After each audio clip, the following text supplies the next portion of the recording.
Good morning. Good morning. All right, everybody. I know the drill. Where you from? Where you at? What are you doing? It's a lot of funny stuff in the news, man. It's a lot of funny stuff just all over social media. I'm gonna let the list populate. It's wild, man.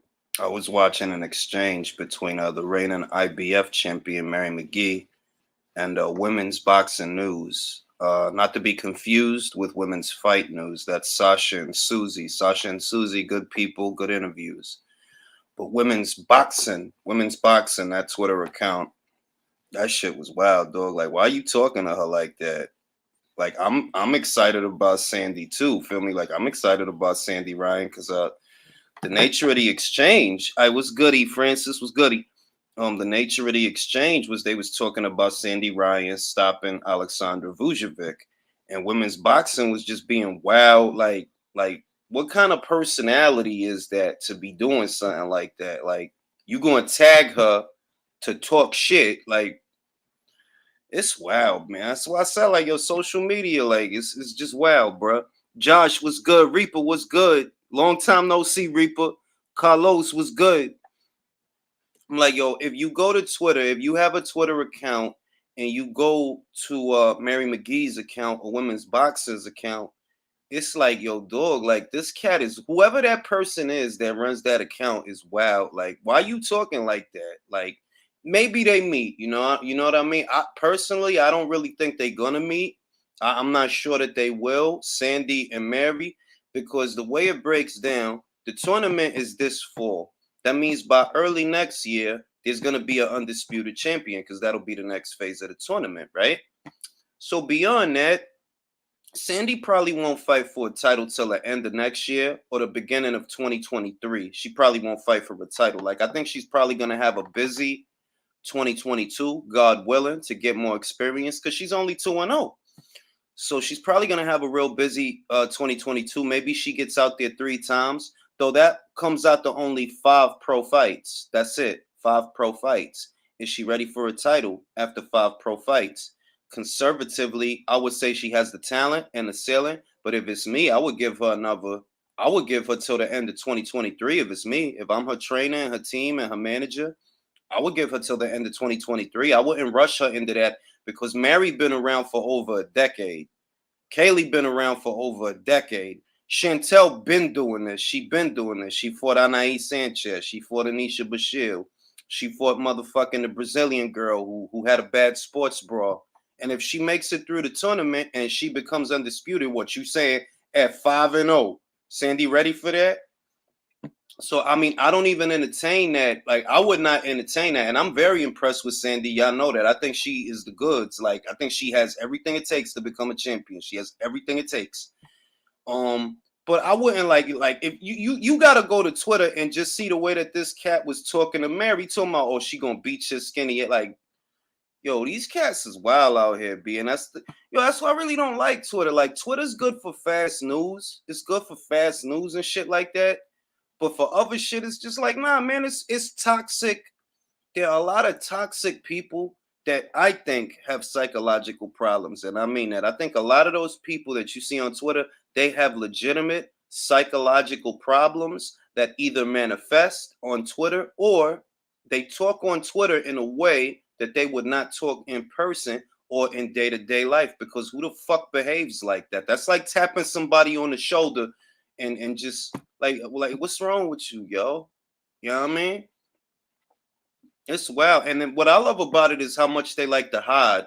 All this shit talking from people that don't even have the fucking cojones to show their fucking face because they know they don't want to attach their face to their behaviors. They don't want to be recognizable for the manner in which they behave online in real life. So they hide and they'll use like a picture of an emblem or a Google style. That shit kill me, dog. I'm like, yo, look, man, shout out to Mary.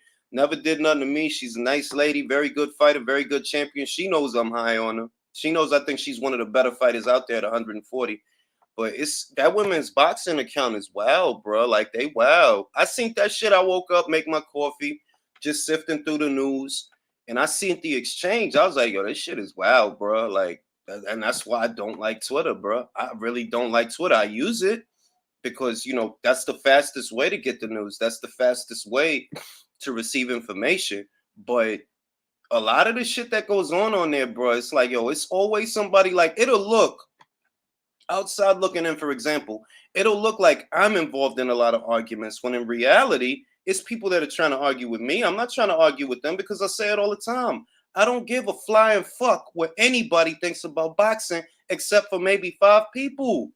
I don't care if you think I don't care. Like, I don't be worried about what the fuck so and so saying. I don't give a shit. But they'll come at me on some like, it was a dude. What's this dude's name, man? This weird motherfucker that he always trying to argue. I think his name is what's his name, man? This irrelevant motherfucker. This is Jimmy Farrell. Jimmy Farrell. This dude been trying to start arguments for months, and I'm like, yo, what's wrong with you, bro? Why don't you go get laid or something? Because I see that it's not just me. You try to argue with everybody online. Like, I seen it.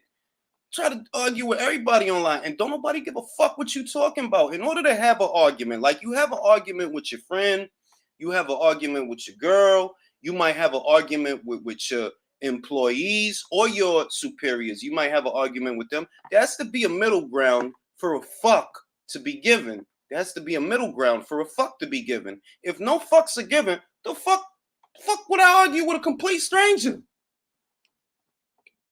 AJ, what's good? Lady Chan, what's good? Reaper, what's good? So by now we know I was goody, everybody. Good morning. Good morning. And by now we all know that Eubank versus Muratov, now that's off. So that's 2 opponents that fell through. The first was Albir. The second is Muratov. Not very encouraging for what was supposed to be Chris Eubank Jr.'s Wasserman and boxer debut. Hopefully they could reschedule it for him. I know it would be very easy for all of us to look and laugh, and it is a little funny, right? But at the same time, I feel for that kid because he did a whole camp.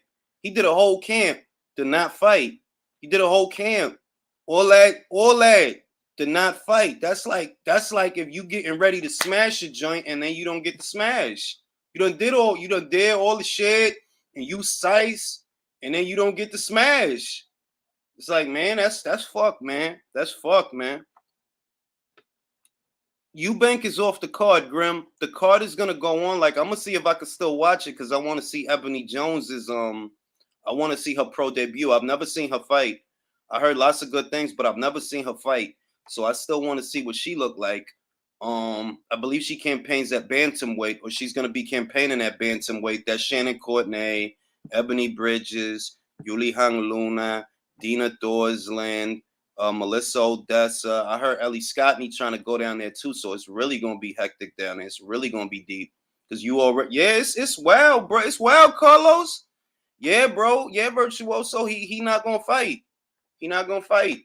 The dude he was gonna fight, the last minute replacement, they couldn't get him past the medicals. They didn't like his medicals, so they was like, nah, you can't fight, bro. The German cat he was gonna fight. Eubank career it always has been, Lady Chan. It always has been. And I believe it's because with Eubank, they never trusted the situation enough to let him go for the big dogs because Chris was already on the right side of the street not that long ago to see about getting a Demetrius Andrade fight. Remember, his last fight was on a Matchroom card. If he wanted that fight was there, but they didn't want that. And before that, they don't want them type of fights. Like he went to the PBC. Because remember, he went to the PBC. He fought Matt Korobov there. I think he had like at least one fight under the PBC banner. But when he went over there, nothing really happened. He didn't get a Charlo fight. He didn't get like he didn't do nothing over there. He fought Matt Korobov and that's it. And it's like, yo, it's either they don't trust him enough in the high level situations, or it's that he just got bad luck. Like, bro, you just got bad luck. You know what I mean? Like it's okay that he lost to George Groves. That's not that everything aside. George Groves is an experienced guy. He's been in there with a lot of people. He beat James DeGale, feel me? He did fight Carl Froch 2 times. He lost 2 times, but still, he been in there with people. So you been losing to Groves. Like you ain't really got to say, oh, he ain't shit. He ain't shit. It's more like, yo, after the World Boxing Super Series, it was all just kind of like weird and immaterial, and shit is really not going on. And it's like, yo, dog, like, look, hopefully they get him another date before the year is out. That'd be a damn shame. That'd be a crying shame if 2021 ends and he don't fight. That'd be wow. Hey, what's goody, Sawab? What's goody, Emma? Credit to the BBOC. They are good in this regard. Yup, he's been under every. Yeah, he has. He had like he like Johnny Cash.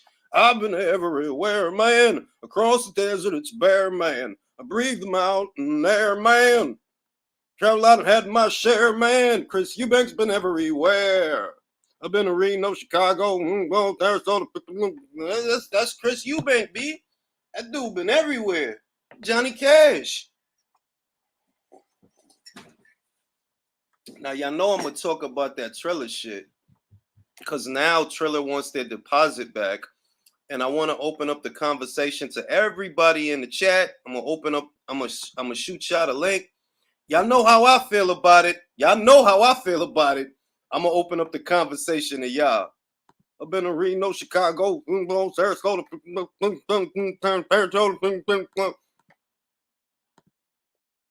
Tocopilla, I'm a killer. I've been everywhere, man. It's bare, man. Breathe the mountain air, man. There, man. None had my share, man. Shit, man. Now, police says, out of all the 2020 male Olympians, what amateur standouts do you believe will make a significant transition into the pros? Almost immediately, I think to myself, Keyshawn Davis. I know he came up short against the Cuban kid. The Cuban kid's a great fighter, a great amateur. But I feel that Keyshawn Davis, he had a pro fight. I think he had like 2 pro fights under Matchroom. And I like his chances to have a very good pro career because he has a good pro style. You know, he didn't look out of place at all out there.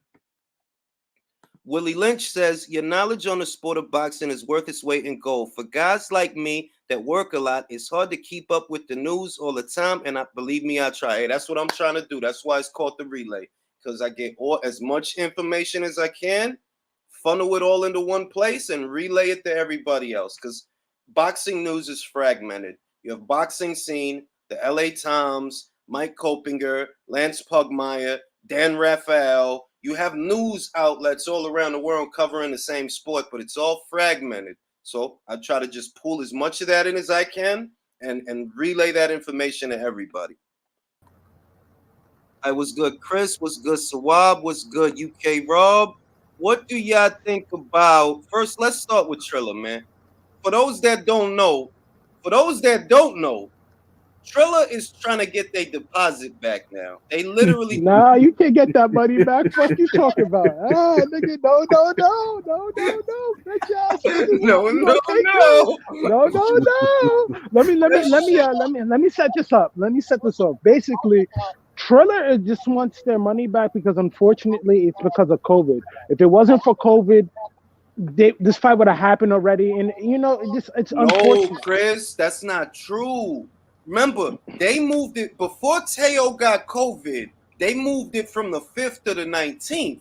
And that's when the COVID came into it. After they already did that they moved it from the 5th to the 19th in June. And then after that, Teo gets COVID. So they start talking about August. Then August turned into September. Then September turned into October. Then the 4th turned into the 6th. It's like, yo, y'all wilding. Like, look, just default, bro. You got to take that L. You can't hold them up and then keep your bread at the same time. Nah, that got to go to the fighters. Why? Because you delayed the shit, bro.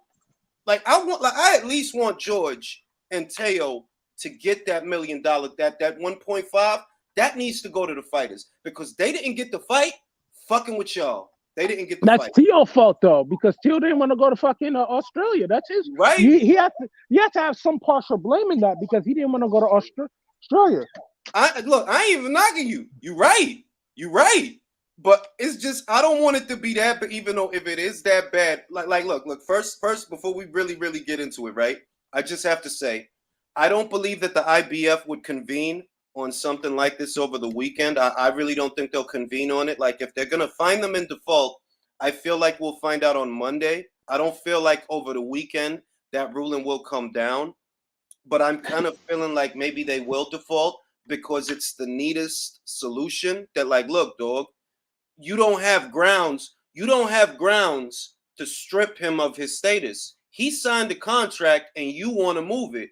At the end of the day, he already signed a contract. He signed for the 4th. So it ain't like Can I give you a retort to that? What happened? Let me give you a retort to that.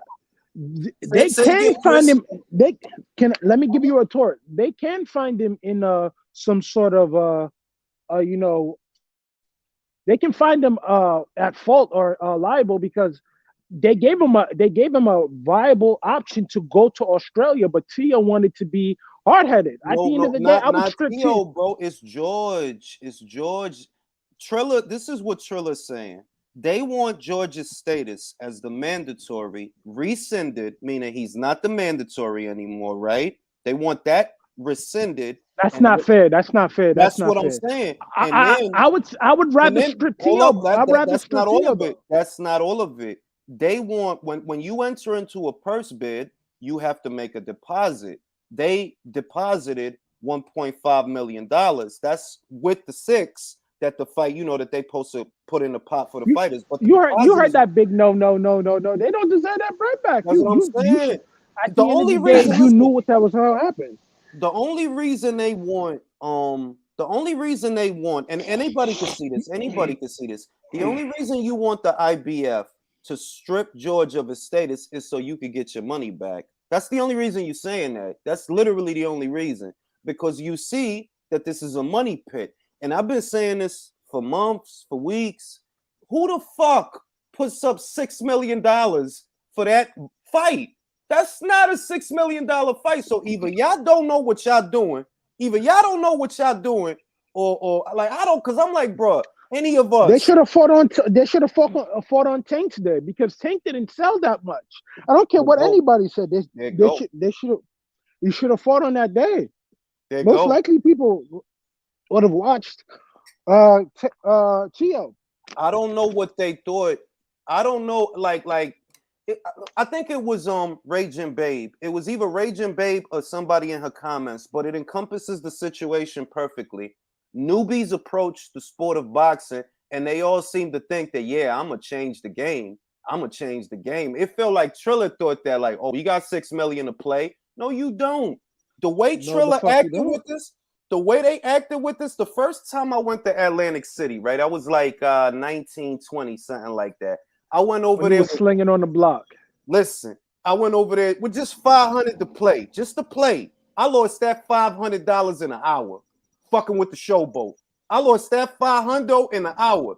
The next time I realized, like, yo, I developed a strategy and it all worked out. But that's what I equated to. That I'm like, yo, the way Triller approached boxing is the way that I approached the showboat the first time I went to AC. They're like, yo, dog, why you doing all that right here? Like, you wildin'. It's other fighters. You could legit build a stable. Like, look, you could have told Regis Prograis, I'll tell you what, bro. Sign with us for 2 fights. We'll get you a red catch fight, which is $1 million fight. We'll give you $1 million for that fight. Or we'll give you a little under $1 million for that fight. Rock with us while we build. Nah, you gonna throw 6 at Teo and Cambosos? That shit is not no big ass fight. The reason why I think they throw 6 because Teo beat Lomachenko, so that's a big name, and Teo was also beefing with Bob Arum. Bro, and the funny thing, I dig that, but if you just fought Loma for like a little over $1 million, right? So I'm not gonna throw you 6 times that amount. I might throw you 2 times that amount, maybe 3, but that's it. Maybe. But the thing is, he wanted to wrestle Tio away from Bob Arum. No, he didn't, because he knew he couldn't. Who got an echo? He knew he couldn't, because this is a one-off. Like, they know, like, you only have him for 1 fight. That's what makes it even more dumb. You only have him for 1 fight. You gonna put $6 million down the drain for a one-off? You don't got no options on him after the fight. You don't have no options on George after the fight. So why would you pour that much bread And the fighters, you ain't even got no options on. I thought T.O.'s contract was up though. No, it's not. It's not. It's like it was close to being. I see what you're saying, that because T.O.'s contract was going to be up, they could have used this as a segue to snatch him. But I would not guarantee on that, because this is they don't have a stable for T.O. to fight. You know that. They don't have a we don't have a state. We don't got nobody over here for you to fight, which is why Michael Hunter signed to them is dumb. Like, bro, you signed to them. Who you gonna fight? Mike Wilson again? Like, you don't. Facts. Who you gonna fight? Should have let Uncle Bob do the fight. Yo, who got an echo? Is it me? Is that me? Is it me? Nah, it ain't you. Yo. I get Reaper, go ahead. Yo. Good? Hello. Hey, hold on. I'm trying to find the echo. I Reaper, I think you got an echo. All right, let me back out. All right. Let me just drop this about Michael Hunter. He should have fought Philip Hrgovic. Sure, it's a dangerous fight, but now looking at the heavyweight division, yeah, man. Yo, fuck your Capricorn energy on everything I love, my nigga. Like, I want you to look me in my. No. Your Capricorn energy fucked this all up, okay? Nah, it fucked this all up. It's powerful, bro. It's some real powerful shit y'all have, nigga. It's common sense, bro. It's not that. It's that if you ever hustled in any capacity at all, you gonna look at that and be like, yo, why y'all paying that? Ain't nobody out here going. Golden Boy not gonna pay that. Matchroom didn't even pay that. All Matchroom did was add $1 million to what Top Rank put up. Top Rank put up 2. No, I was talking about Alexander Usyk, bro. Oh, yeah, fuck your Capricorn energy on everything I love. I was tight.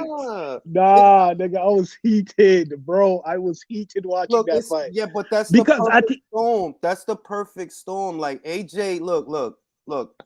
And I know why he did it. Like, I know why you fought that fight. Because I mean, too, I understand that, bro. I understand why he fought technical, because people got to understand Alexander Usyk is a very good fighter. If this guy comes after Usyk and Usyk weathers the storm, because Usyk seemed very sturdy in there, because there was times even when AJ was trying to muscle him up in the clinch, Usyk was having none of it. A lot of people say, what I'm saying. He was having none of it. He was having none of it at all. It's like if you go in there with the and this is what makes the second fight dangerous, but this is what you have to do. It's one of those things where, like, yo, dog, you have to do what you have to do.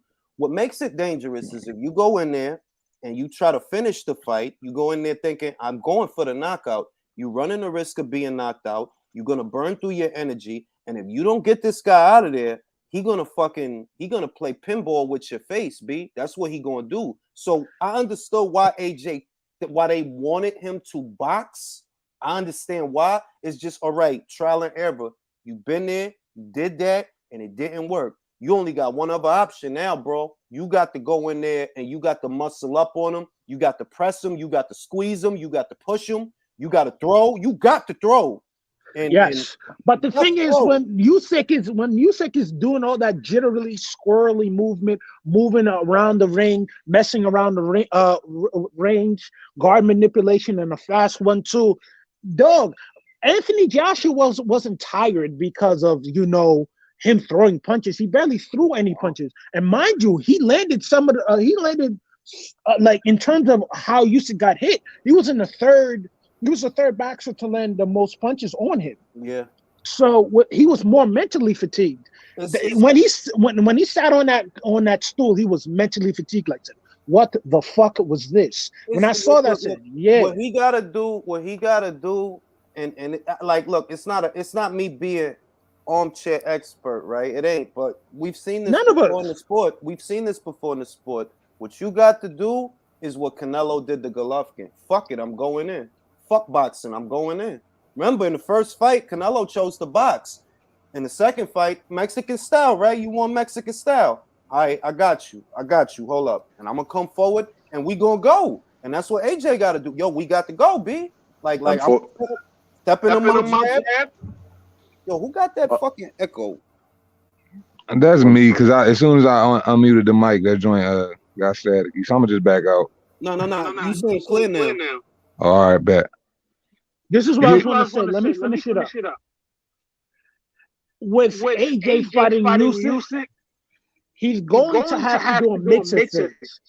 Because if he does step to Usyk and Usyk weathers that storm, that's his ass. And because even when AJ was boxing, AJ wasn't really getting hit that much. AJ was slipping a lot of shots too. It's just like everybody's saying all that extra shit about like it is like, and because I don't want to be the member, I don't want to be the president of the fan club. Feel me? He got outboxed. He got outboxed. He did. He got outboxed. Clinically too. Nah, he got battered. I'm like, bro, see, this is all right.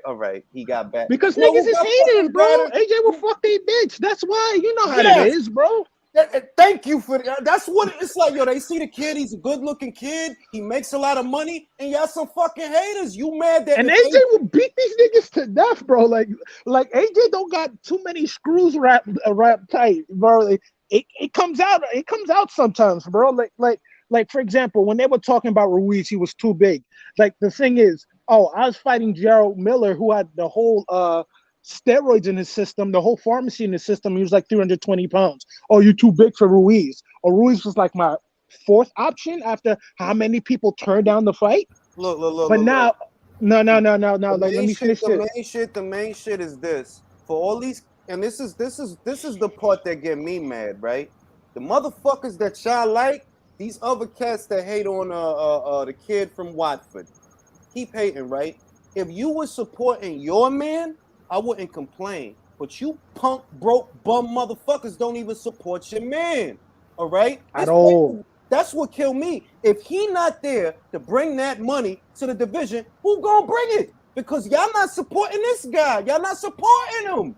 His pay-per-view didn't break even. Feel me? The first shit was only $325. For all that Twitter shit and all that Instagram shit and all that cocksucking on Facebook, support your fucking man so that money gets brought into the division, because at least he got customers. Y'all motherfuckers are streaming his shit. Yo. I'm gonna say this now. Wilder has to win this third fight because Wakanda depends on it. Yeah, he's the former king of Wakanda. Wakanda gonna get occupied by motherfucking France if Wilder don't win this fight. Let's keep it a buck. Wakanda dead ass gonna become Rhodesia like fucking Cecil Rhodes, bro. You do not want that shit going down, bro. But like, I ain't gonna hold you, B. Like you were saying about Tyson Fury and Deontay Wilder. I think this was all acted and scripted, bro. Yeah. Man, because I I don't trust it, bro. Let's just stick to AJ first of all. What's up, everyone? I just had to fix my my AirPods. You know what I'm saying?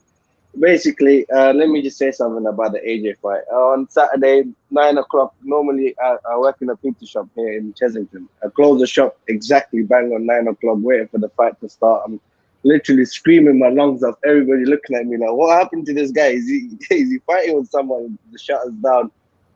You know what I mean? I was very upset with the AJ fight, man. The way he fought, I was screaming. Me being an armchair fan, come on, swing at him. Be the bigger man. You're the big man. Stop trying to box him. Move into him. But he just he fought Usyk's fight, which is not correct, according to me. He should have went out there, let him come to him and start jabbing his head off. But AJ didn't do that. Even Peter Fury said that. Peter Fury said that like, yo, dog, you don't even realize. If you go to Peter Fury's, shout out to Peter Fury. Peter Fury said that AJ didn't realize that the reason he's breathing so heavy and the reason the shit looked the way that it looked is because he's fighting Usyk's fight. And it's true, you are fighting Usyk. Yeah, he's thinking too much. He's thinking too much. Oh, how do I dodge him? Yeah, like you got to remember this though. To give you an opportunity to throw a right hand. No, you got to fight like a big man because you are a big man. Go and knock his head off. Yeah, exactly. Use your power. He did not use his muscle. He did not use his range. He did not use any of that. Forget boxing. Yeah. Come on, we need that in 2016, 2017, AJ. That's what he should have done. I personally think that Ruiz fight, I think it has fucked him up mentally. All right, hold up. Let me read the super chat. Much respect to ring. Yo, somebody got the ill echo, B. Much respect to Ring IQ in chat. Stopped in to show support and hit the like button. Appreciate that, Tony. Willie Lynch says, for all these people who hate on AJ, they don't seem to realize he's the only one fighting top competition. Thank you. How many top fighters did Wilder and Fury fought? AJ fought and Usyk. I keep that some. Yo, look. For perspective, I'm not knocking Tyson Fury's ability to box, but understand, when they asked him about Usyk outright, no, he's a foreigner. AJ at least fought that dude. I'm not saying it's okay that he lost. I'm saying, don't you notice that, yo, this cat will fight the dudes that they don't want nothing to do with? You have to understand this with Fury, though. Fury is very cerebral. Fury knows his limitations. Fury understood what fucking Steve Cunningham did to him. Yeah. Fury understands that, yo, even if I'm on my southpaw game, this guy is still nice. Because you got to remember, like, when AJ, people saying AJ being the big man, do we forget that Alexander Usyk lit up Joe Joyce like a Christmas tree? And Joe Joyce is probably bigger than AJ and probably a lot more physically strong than AJ. I just had to put that up for the fellas. Yo, who the fuck is that? My jammer broke his Lord. Ooh. Say it again. Say it again, Reaper. Lord. Lord, yeah. That's some muy caliente kind of work right there. Now, Reaper, you saw the fight. I'm gonna let everybody get silent so it won't be no echo. Reaper, you saw the fight. How did you feel about that shit?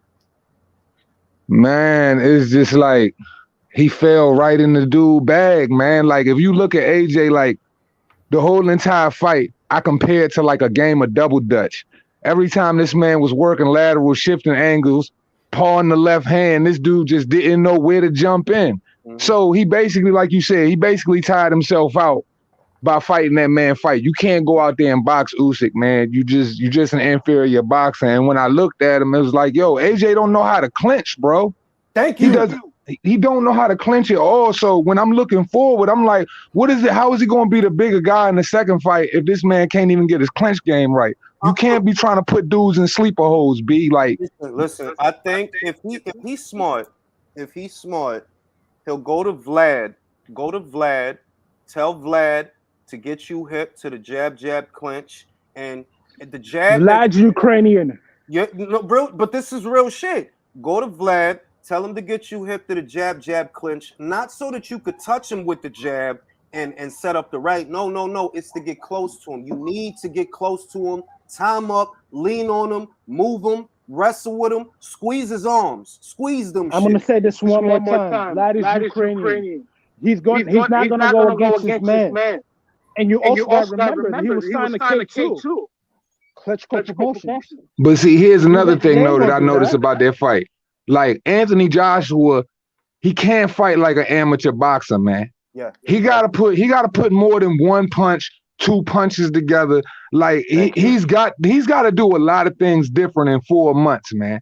And I just see, you know, I know the dude is stickler for, you know what I'm saying, boxing knowledge, but yo, you gotta compact a lot in a little bit of time. And I think with the head trainer that he has right now, it's not gonna work.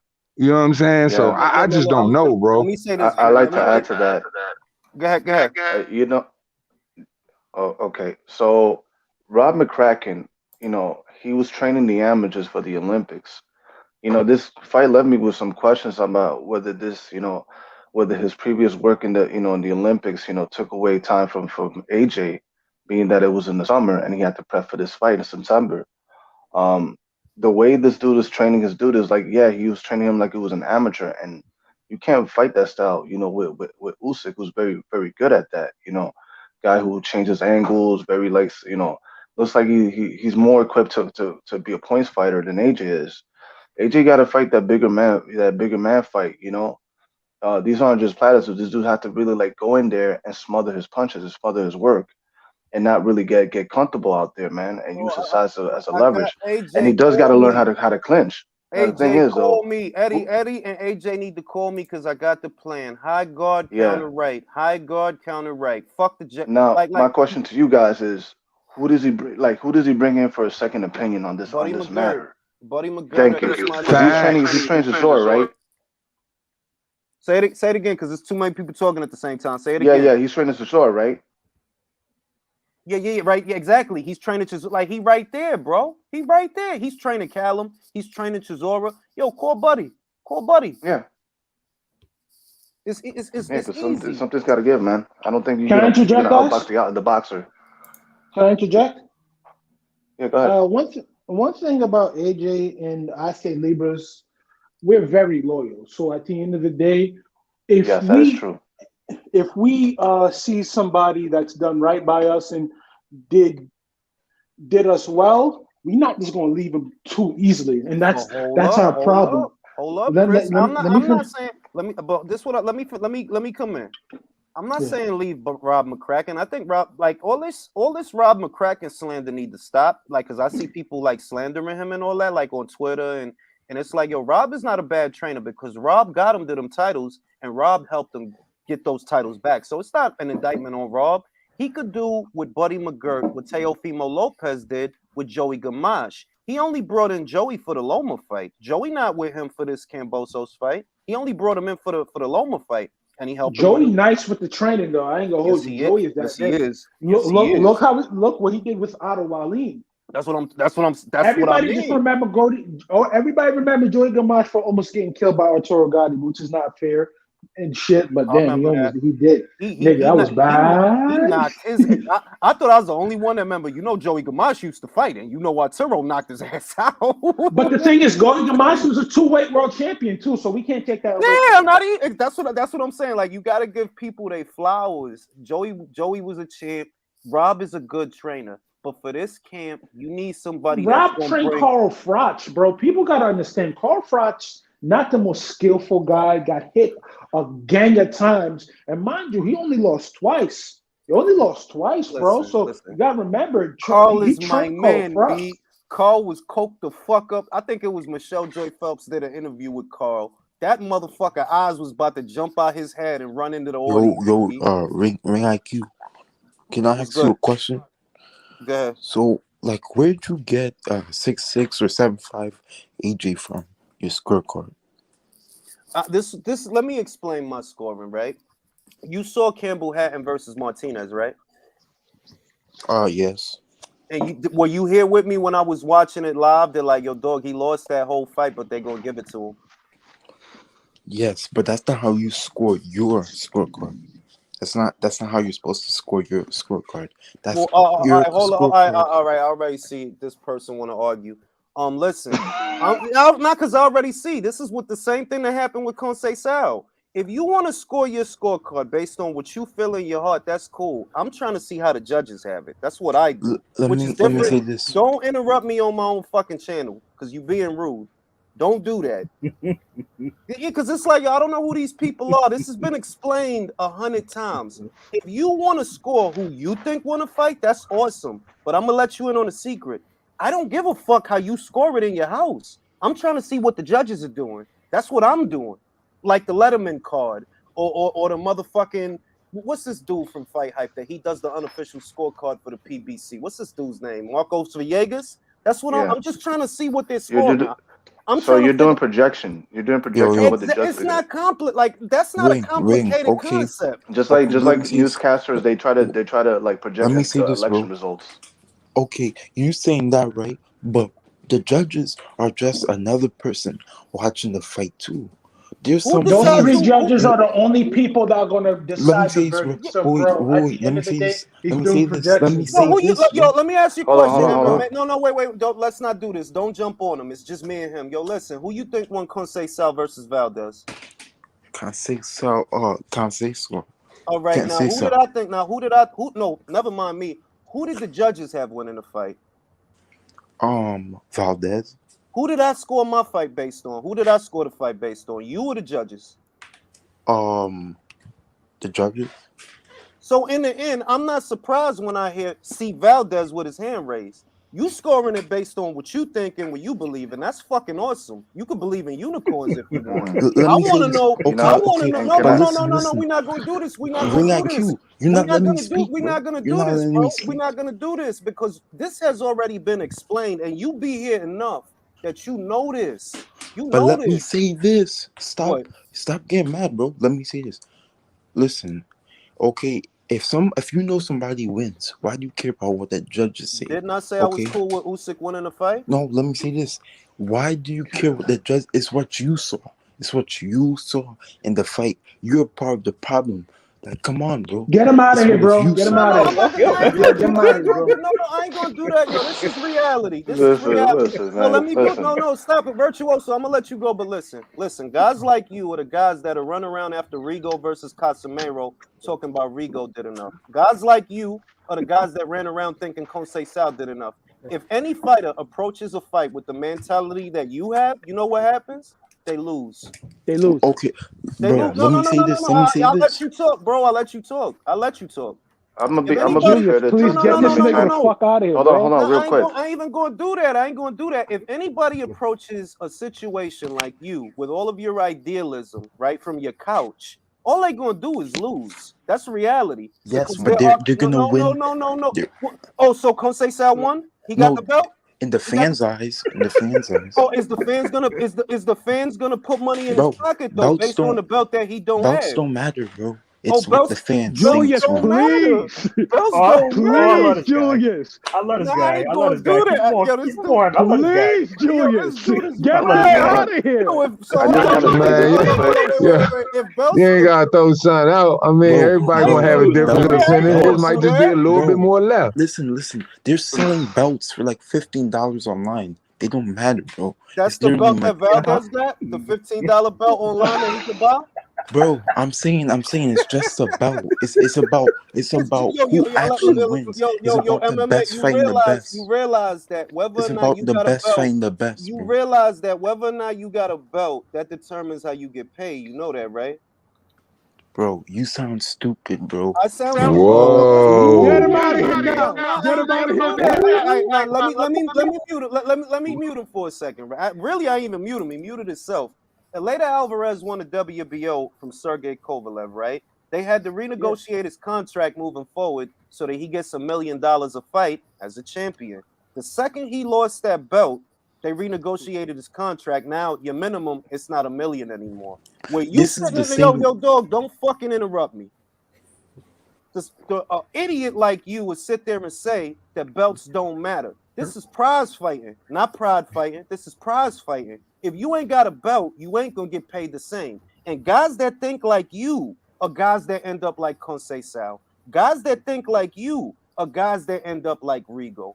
You gonna Bro, it lose. doesn't You gonna matter. lose. It They does still matter. It Bro, if does belts matter. didn't matter, Bob Arum would not have bribed WBA officials back in the 80s.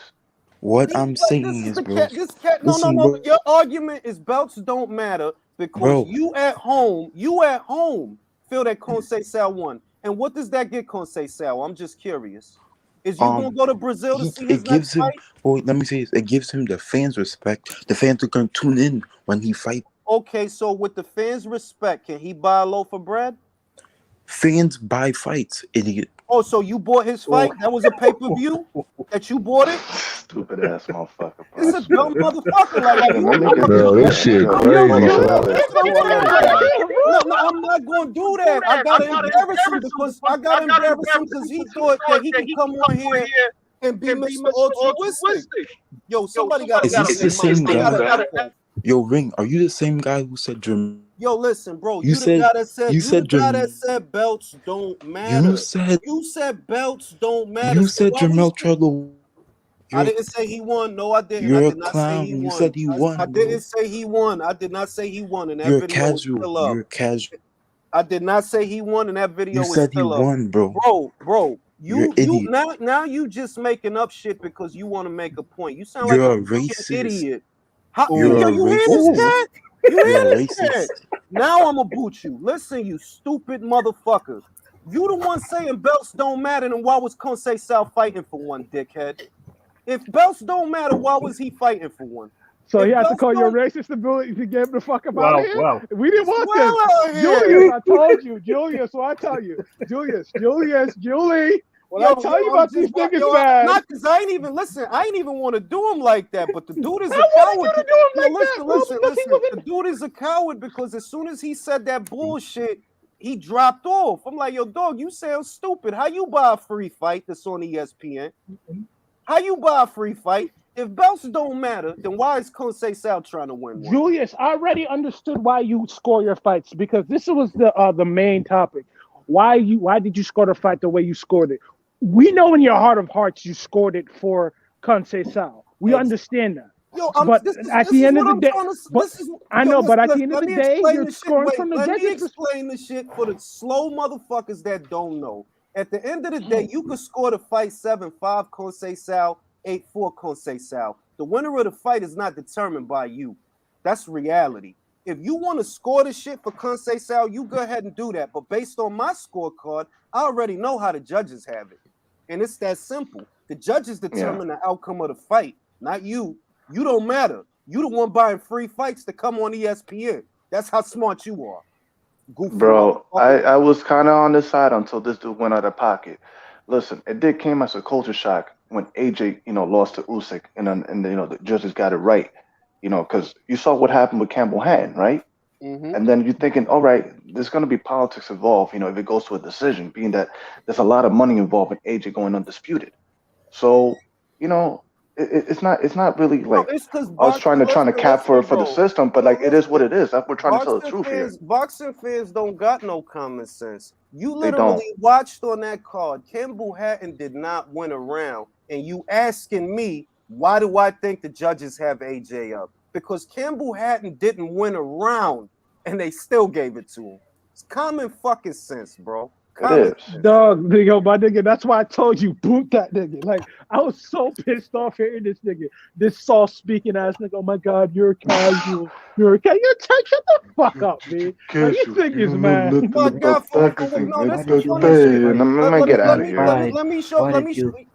Let me show you how it worked. For all the dumb shit that he got to say about me, I still get paid off of him watching my videos. Because that's how fucking stupid you are.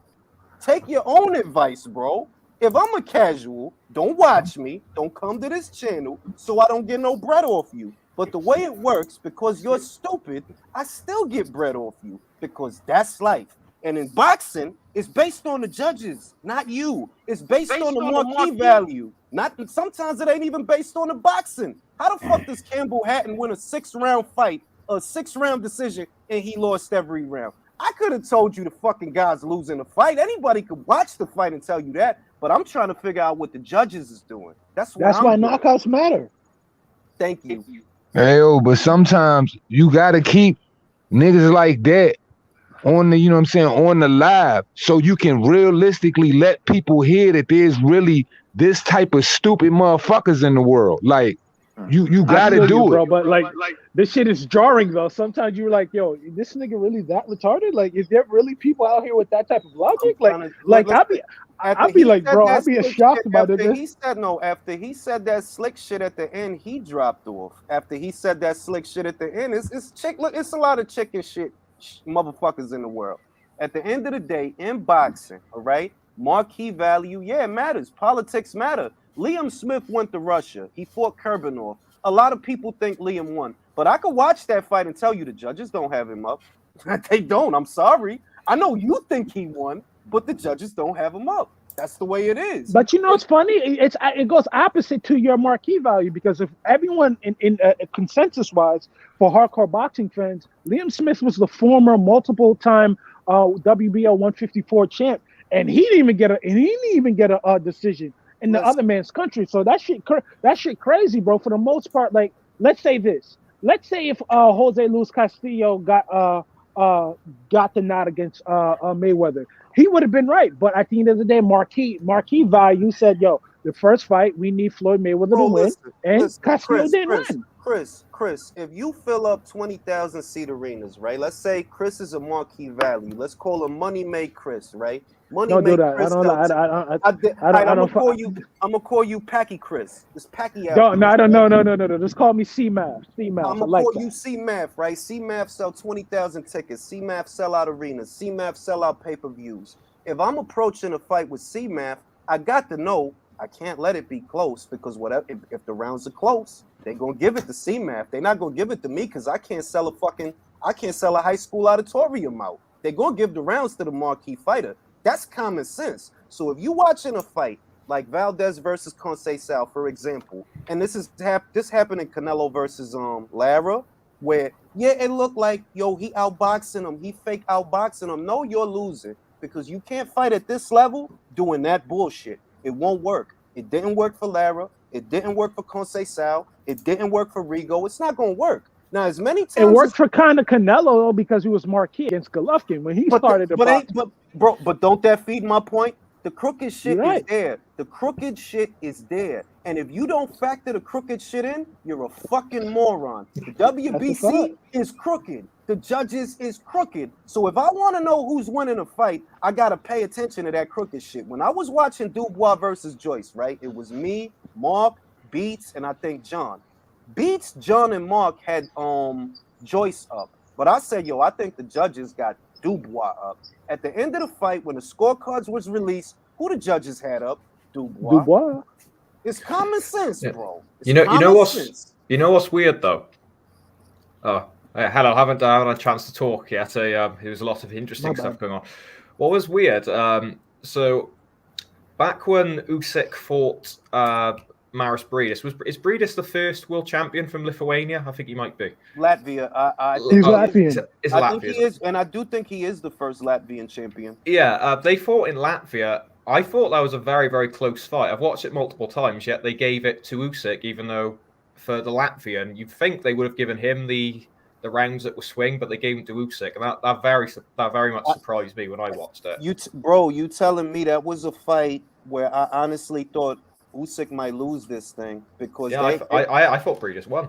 I think Usyk has been very fortunate in situations that they could have robbed him in Russia. As one-sided as that fight was, I've seen worse. I've seen worse, bro. If they would have robbed him against Garcia, bro, I would have lost my fucking mind. Yo, bro. Julius, if they would have robbed that nigga, man, if they would have robbed him. God, Mikhail Fox and Maestri versus Maestri, that was nasty. I mean, they robbed Fox. They robbed, and anybody could have saw that fight and see Fox winning the fight, but they gave it to Maestri. Yeah. I assume the way Usyk got away with it. Well, not got away with it. He fairly won, and even against Briedis, there's an argument he won. It might be because he's sponsored by K2, and the Klitschko's have a lot of influence in Eastern Europe. That's probably why he can win decisions out there. Hold on, let me read the super chats. Let me read the super chats real quick because I got two piling up. Yeah, you are a racist as much as I am, Julius. I'm so sick of these ignorant people saying this stuff when nobody knows. Listen, only on the internet the motherfuckers say shit like that. I don't stress that shit. Vladdy says, I think if there was no rematch in the contract, I think they would have robbed Usyk. With a rematch, there's more money to be made. I agree with that too. To Lord of the Manor's point, the real reason I think that Usyk was able to win a decision in Latvia is because that's a fledgling boxing scene. It's not already established and crooked the way it is here, or established and crooked the way it is sometimes in the UK. Like, look, Kiko Martinez beat Zelfa Barrett, but I know that's a fact. I know Zelfa's up on the cards. I know that. So when I'm scoring this shit, I'm like, look, man, you can feel how you feel about Kiko, but Kiko not gonna get no decision, bro. I'm sorry, he not. Tommy Fury, the redheaded dude that he fought, the last redheaded dude, that dude beat him, dog. But I knew Tommy not down on them cards. No, he not. He's up. Yeah. When I was watching Felix, watching Felix Sturm, box the ears off of Oscar De La Hoya, it did came as a surprise to me, but I knew that they had plans for Oscar, to fight, Bernard Hopkins, That shit was so bad. That shit made me so bad. Felix jab was just pushing that nigga back, and I knew he was gonna get rammed. I was like, Felix, if you don't infirm this motherfucker and put this nigga in a wheelchair, you're not winning this fight. And I gotta ask you a question, guys. Do you think Maris Briedis, pound for pound, skill wise, is better than AJ? Because I do. Is Briedis? Is he a three-time cruiserweight champion? Has he been two-time? I thought he. Remember when he knocked out Manuel Charles? Didn't he drop the belt after the Glavacki fight, then fought Dorticus for another belt? It wasn't that he dropped it. The WBO stripped him because the officiating in the fight was like, you remember that fight, Robert Byrd? They was punching after the bell. Yeah, it was a weird elbow. Yeah, it was a bizarre fight. They basically stripped him of the belt, so he was still able to move on in the tournament. and fight Dorticos for his IBF. But he didn't drop it. They stripped him. He didn't drop it. They took it from him. Yeah, nobody told Glovatsky to be playing games with that. Like, homie, not pussy. And I'm gonna say this too. Maris Breedis is a Capricorn. Yeah, bro. Yeah, I looked it up. Yo, that nigga nice, dude. Like, I didn't like that, bro. Nice, bro. That dude you remember when he knocked out Manuel Char, bro? And Manuel Char didn't shake that nigga head. That nigga got put through the roll. Listen. Maris Breedis. This is why I say when people talk about the cruiserweight division, like it ain't nobody there. I'm like, yo, you say whoever say that don't watch that division because Maris Breedis been a bad before the Usyk fight. He was a bad motherfucker. Like been a bad motherfucker. Yo, bro, there's a reason why people don't be going to the 200-pound division because they really get it in, bro. Like, yo, bro, I ain't gonna hold you. Like, you see how the heavyweight division is right now? That's a mainstay for them. Like, yo, bro, we're not gonna have a monolithic champion unless you're Alexander Usyk. Because to be quite honest with you, we all talented, we all can punch, we all have good engines, and we really hit hard. Like, we in shape heavyweight. So at the end of the day, we all have testicular fortitude. We're all men for the most part. If you're in the cruiserweight division, you're a man. Fuck all the silly shit. So with that being said, people don't want to go there because you're not going to get enough money to fight real challenging fights because, you got to remember, Andre Ward was going to fight Tony Bellew or Anthony Joshua because those are the money fights in those two respective divisions. Once Alexander Usyk parked Tony Bellew, he swerved that idea because, yo, bro, you're not going to get the money that you think you deserve fighting in the cruiserweight division because it's not marketed like that. If the cruiserweight division was it would be really weird for cruiserweight champions to start trying to do A-side, B-side stuff, mainly because most cruiserweight champions don't speak English and they often tend to be East Europeans. But it'd be weird having A-side, B-side in cruiserweight because no one is that wealthy in cruiserweight, really. I imagine David Haye made good money at cruiserweight, but most cruiserweights don't get. I think Lawrence Okoli. I think Lawrence Okoli because the main thing is Maris Breedis is a draw in Latvia. He could fill a 10,000 seater. I think a 20,000 seater, something like that. Because I saw Kale Sarlin say something about that. That like, yo, the dude sells, and that's not hard to believe because he is their only champion. Yeah. But Lawrence Okoli could become an A side in the cruiserweight division because he has a major promoter behind him. He fights on a major platform. He is a champion. I don't know how big of a draw he is there. I would have to ask a Brit. And his swag and confidence. Let's keep it a buck. Like it's hard to know because he primarily fights on AJ's undercard, so they're always going to be packed out venues because it's AJ. So we don't know really. Exactly. Like headline the card. I think he headlined the Glovatsky card. I don't even know if he headlined that card. Did he? Was he the main event? He was a main event, but it wasn't. Also, it wasn't a pay-per-view event. And let me just. It might have been. Let me double check. I don't know if it was. It might have been in a bubble. That's what I think. It might have been in a bubble. I think it was. Nobody was there. The thing is with Lawrence Okoli and what Julius is saying, he might be right with that because you got to remember, Okoli does have, a major promoter. He punches hard. He knocks people out. And also he got the Western stylings, if you know what I mean. Like the guy who he kind of has a swag to him. He kind of talk a little shit. Just enough to have people watch him fight. So at the end of the day, it's not the ethereal stuff. It's the things that an A side needs. So when do you see an A side fighter that's with a little outfit? He's with a big outfit. He fights on a big platform. He is a champion. If you think about the Maris Breedis versus Okoli fight, if it gets made, I'm not even sure it will because he's a Sarlin Promotions fighter. But if it were to get made, who's going to pay for the fight? Sarlin or Matchroom? Matchroom. Where would the fight be? Now, wait. Let's keep going. Where would the fight be? Would it be in Latvia London. Or would it be in the UK? London, probably. Those is the A-side ingredients right there. If it's in Lawrence's backyard instead of Breedis' backyard, and if it's Lawrence promoter paying for the fight, and it's not Breedis, like Wasserman and Sarlin, they got money. They not no crackerjack outfit. But if it turns out that Matchroom pays for the fight, well, that makes Lawrence the A-side. I say this. If Lawrence does fight Breedis, I'm just talking from a fight's perspective now. I don't think it's going to go well for him. I think Breedis is going to hurt that boy bad. Maybe because the only the thing is, the only thing that's working against Breedis is that he's 30. He's in his mid 30s. If Lawrence opts to smother the work, I could see him making it a ugly fucking fight. The question is, I think he can fight on the inside though. I think can Lawrence stop him? I don't think so. So. Breedis is a weird guy because against Usyk, he looked like a against Usyk. Breedis looked like a top elite fighter. But against Mike Perez, that fight was horrible. That was a smother fest, atrocious fight. You have to understand, Styles makes fights. Styles makes fights, and Mike Perez is very skillful. Oh yeah, it was Mike Perez. My fault. I'm getting my wires crossed. He didn't look good with Mike Perez because they kept tying each other up, and they had a lot of respect for each other in that fight. If we know that Okoli, he had a tendency. I respect a nigga who almost killed someone. The fuck? All right. Okoli had a tendency to play a guy too close and constantly clinch. For Breedis, he would need to do that because you're not just gonna hit him with a jab. I'll tell you that right now. You're not just gonna hit him with it just because you developing your jab.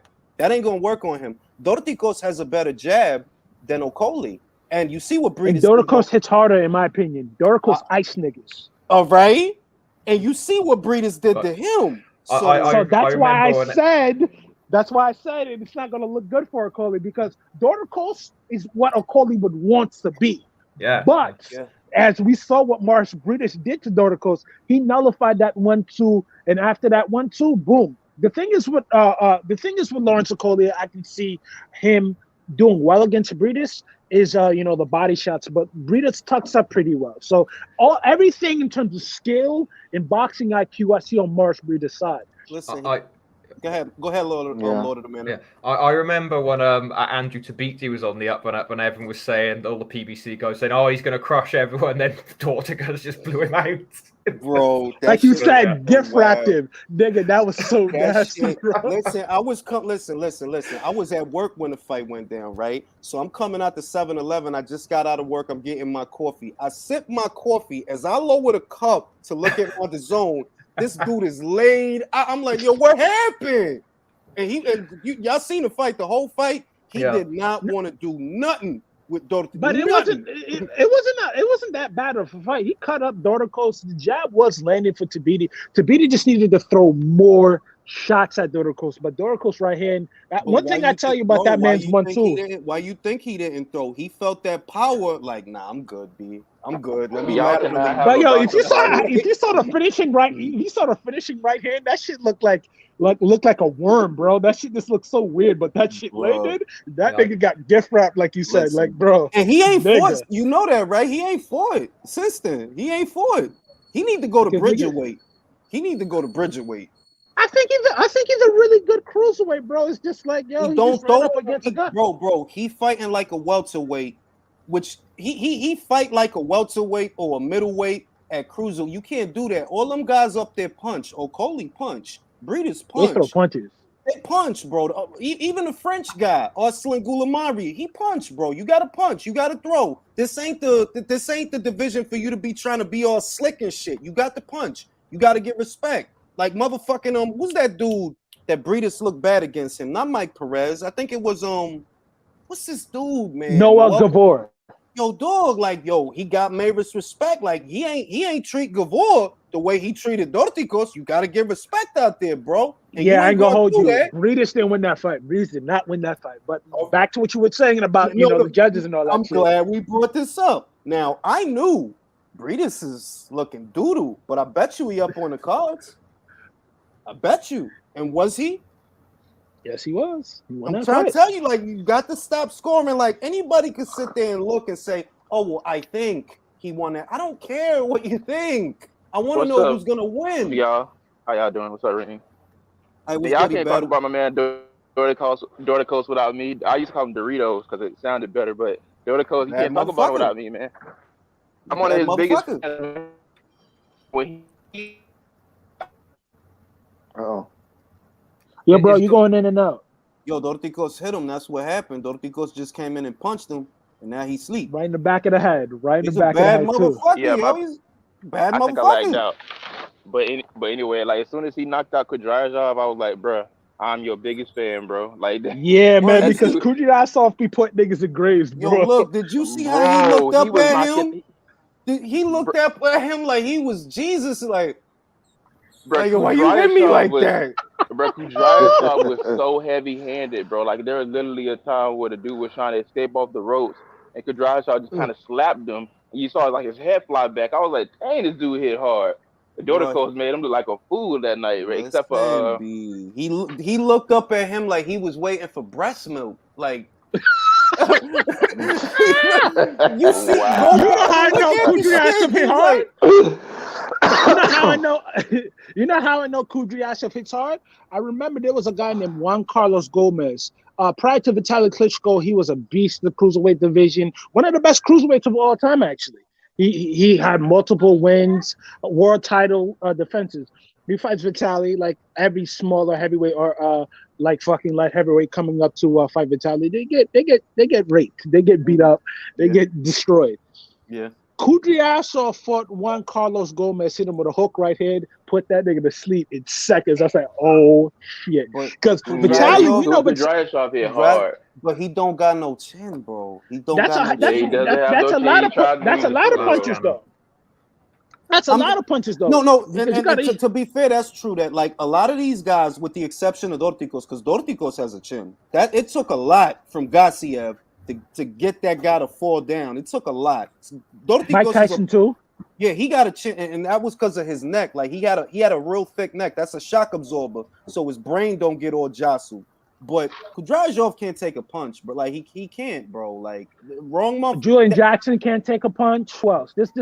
Bro. I feel like this. Tommy Hearns. If you have this big ass eraser, bro, either you can't take a punch or you're gonna get brain damage like fucking Gerald McClellan. That's just what it is, bro. Because how is it that you can knock down a whole house and you can take a shot? That's unfair, bro. Like literally. That's unfair. It's what is it? It's science. You know, you got a guy that commits to his shot. So if he comes forward and he goes for a big shot and it gets slipped and then he hooks, as he's coming forward, that's gonna add something to the other guy's punch because you coming forward. Kudrasov could punch, but he ain't got no defense. But you don't keep them hands high. A lot of them knockouts. He has a more so rolling style. Like you seen him try to use a shoulder roll against Duradula, but it didn't really work so well. I think the thing is with him, I think he just never really realized that with his weight. I think Kudrasov, he looks like a big cruiserweight.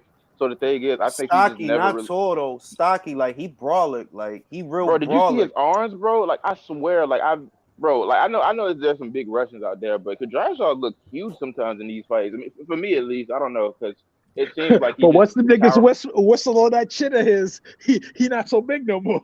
Yeah, those are my favorite types of fighters. Guys who hit really hard but get knocked out easily. That's why David Price is one of my favorite heavyweights. He's not Enzo that good, Maccarinelli. I just find him so fun to watch. Yeah, exactly. Yeah. Enzo could knock people the fuck out. It's a trade-off. No, but it's a trade-off. What like in the Kovalev versus Canelo fight, we know that characteristically Sergey Kovalev has a very strong right hand. He's a big puncher. He is. But with Canelo, he didn't want to commit because he knows the thing about big punchers is they commit to their shots. They step into them, and if you miss, that's your ass. Kovalev knew that with Canelo. Like, nah, I'm gonna pity pat him because if I go for a shot, if I straighten out my jab or I stiffen it up or whatever, he's gonna counter it, and I'm gonna go night. That's why he fought that pity pat fight. But the thing is with that, also with the Kovalev thing is he fought a hard fight against Anthony Yard, and that was just the rebound. They caught him off of a hard fight. If Kovalev was fresh, I don't care what you say. Them shit's gonna bounce off of him, and Kovalev gonna walk him down like the crusher that I know would have really put a hurting on Canelo. I don't know. No, bro, because you're talking to a guy who really studied Kovalev, like really in his prime, and I was legitimately like Kovalev is one of the smartest boxers there is. The thing is with Kovalev, he likes to do this thing where he likes to throw a lot of punches on his left foot, like he kind of throws like one-legged punches, kind of like Manny Pacquiao does, and because of that, he was very susceptible to body shots.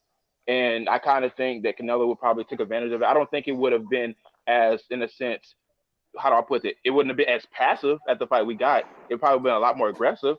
but I think he still The it still would have been Kovalev that better. beat. Hold on, but this is beat what I'm my saying. hit. Hold on, wait, before you move on, let me say this. All right, Yeah. Kovalev didn't fight a bad fight. I know he got knocked out, but if you look at he didn't fight a bad fight. He fought a better fight than Billy. He fought a better fight than Callum. He fought a He good wouldn't have fight. fought as passive. That was what I was trying to say. Now, He now, wouldn't now, have now, now, battle. This is what I'm gonna say. If he don't fight as passive, he gets knocked out sooner because he's gonna go for shots, big shots. The Elader Alvarez fight really, the Elader Alvarez fight spooked him a lot. I think. Yeah. They took the hard the 200 Ward fights and Elader Alvarez took everything out of Kovalev. If we talking about the Kovalev that beat up Jean Pascal the second time, you think Canelo fight that? No, nigga. No. Yo, nigga. you remember when he DDT'd him though? He took his head and dropped him on the shit. I was like, yo, this is wild. Is this still a boxing match? Which fight y'all talking about? Which fight y'all talking about? The second Pascal fight. Nigga. Pascal a warrior because he done got put through it plenty of time, bro. I done watched Pascal really get fucked up and come through it. Haitian tough. Luyon fell out for us. You know how we give it up, baby. But the nigga, you know how Kovalev does the thing where he almost widens his hands and he's almost leaning to the left and then he'll just throw a right hand. I swear to God, Kovalev did this thing right where he was like, he's almost like he was opening the can opener with his arms. He did this thing where he was like widening his hand and he just threw a right hand. And I swear, Pascal fell to the ropes, and I thought they were about to stop it right there. And I swear, he just went in on him, like he literally just almost like just flicked it out there, and he just hit him in the face. Like it was so hard, and Pascal was like, "Oh my God!" So look, while we talking about battle, while we talking about light heavyweight, what you think about Brown and Better B? What you think about that? That's a great fight. I like that. It's a good fight, honestly. This is another test of Artur Beterbiev because honestly, Artur Beterbiev should have been way greater than what it was. He's had so many layoffs. He's had so many injuries, and it's kind of. It was one of those things where I was really like, he is gonna shake the light heavyweight division up. He kind of did. He kind of didn't. Hey, yo, look, we got a special guest. I'm sorry, we got a special guest. This is Mo Casual Boxing. Oh, y'all know Can you Mo, hear right? me? I know Mo, right? Cappuccino. Really? Yeah. What's up, guys? Can you hear me? Oh, yeah, we can. We can. Wait a minute. That's not. You know who I thought you was, Mo? I ain't even talked to you in a minute. I thought you was the other guy, the dude that was dancing in his living room. After casual boxing talk. Not casual boxing talk. Mo, he a weird cat, man. Like he want to suck Wilder dick. He one of them guys. Nah, that's not me. That can't be. Yeah. I remember you talking you, about Mo. the guy you debated?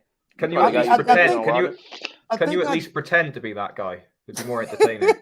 Nah, I'm sorry. Don't do that. I'm sorry. No, I have limits. Tell us that you will impregnate Deontay Wilder. He does really want that. So yeah, he does want a baby. He want to be the first WBC. Hey, listen. I don't fuck host Raw. I'm sorry. All right. Everybody, calm down. It's a family show. This is a family show. Oh shit! I'm sorry. It's a family show. All right, now battle. None of this is familiar. Wait, hold but on. Stop Battle. Finish what you were saying about because you know what the thing is. I don't want to fall into a trap, right? To where it's a foregone conclusion that Better Be wins. I feel like he wins, right? But I don't want to fall into a trap. Is there anything you see about Marcus that could maybe get him the W? Can I say it? I think athleticism. I think athleticism, and he's younger because you gotta remember, this guy came down from 201 in the amateurs to fight at 175. That's probably one of the reasons why he has so many injuries. Because if you look at him at 175, that motherfucker massive, bro. And he 36. And he 36. And mind you, Beterbiev. And mind you, this guy was giving Usyk all types of help in the amateurs. So he dropped him with a body shot. Most people don't know that he dropped Usyk with a body shot. They had like 4 fights. Was it? Did they have 4? Yeah. I've only seen one of them, and I remember Usyk getting a standing count, but I don't remember him dropping him. No. I saw they posted it on Twitter the other day. He dropped. I think it was a short right hand to the body. I seen. He dropped him, yo. Yeah, hard, man. Looking at people's amateur records boggle my mind. Like Sean Porter beat Usyk in the amateurs, which is just strange to think. Fuck, bro. Strange as shit. But that was years back, and I was at 168. It's like, fucking hell, Sean is a big welterweight. He was fighting at 168 when he was a young man at the amateurs. He was he started his career as a middleweight. Christ. I mean, look, everybody knows Sean Porter's a bridgerweight. Everybody know that. He's a bridgerweight, bro. That dude belong at bridgerweight. They trying to set Crawford up. Trying to set him up, B. Hey, I've been trying to get on the... Sorry, go ahead. Go ahead, go ahead, Mo. Go ahead, Mo. I've been trying to get on the show since that guy who jumped off, you know, the Wilder fan or whatever. Well, just to add on one thing, Callum Smith had a controversial decision against John Ryder, didn't he? Yep. Who was the A side there? Callum Smith. Yeah. Okay. Where's John Ryder right now? Where's his money? He was in fucking Bulgaria. This is what I'm saying, bro. I'm like, yo, look. I don't want to talk bad about Callum. I don't want him snuffing me like that. Fuck that. If you're a promoter, you're Eddie Hearn, you're promoting that show, right?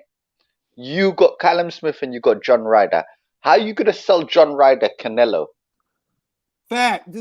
Look. This is. But Canelo can sell anybody, bro. Let me make it simple. Let me make it simple. It's simple. There's winners in life, and there's losers in life. Losers have to make excuses. That's what he doing. He making excuses. Conceição lost, B. During the fight, I'm telling you, he's losing. You're telling yourself, no, he's winning. After the fight, what happens? He don't get the decision. What I'm telling you is these judges don't have him up. That's what I'm trying to tell you. These judges don't have him up. The same way the judges in Rigo versus Casemiro, they didn't have him up. The same way the judges in Canelo versus Lara, they didn't have Lara up. You don't want to accept. Wait. Let me finish. You don't want to accept that, but that's reality. They're not up as much as you want them to be. They're not up. You could cry about it. This is how you know it's winners and losers in life. Years later, days later, weeks later, you still stuck on it. You haven't moved on. I told you then. Conceição is not up on the cards. I'm sorry. Do you think they talk to these judges? Because they still have dinners with these judges, bro. It was the same thing with Wilder Fury. You can never rule out favoritism. Fury won. He didn't make no excuses. He came back. He got a second chance and he beat the shit out of him. He beat the shit out of Wilder. He didn't make no excuses. I've said this many times. The Mayweather era, the era before the Mayweather era, guys knew I gotta try to take this out of the judges' hands. I have to try.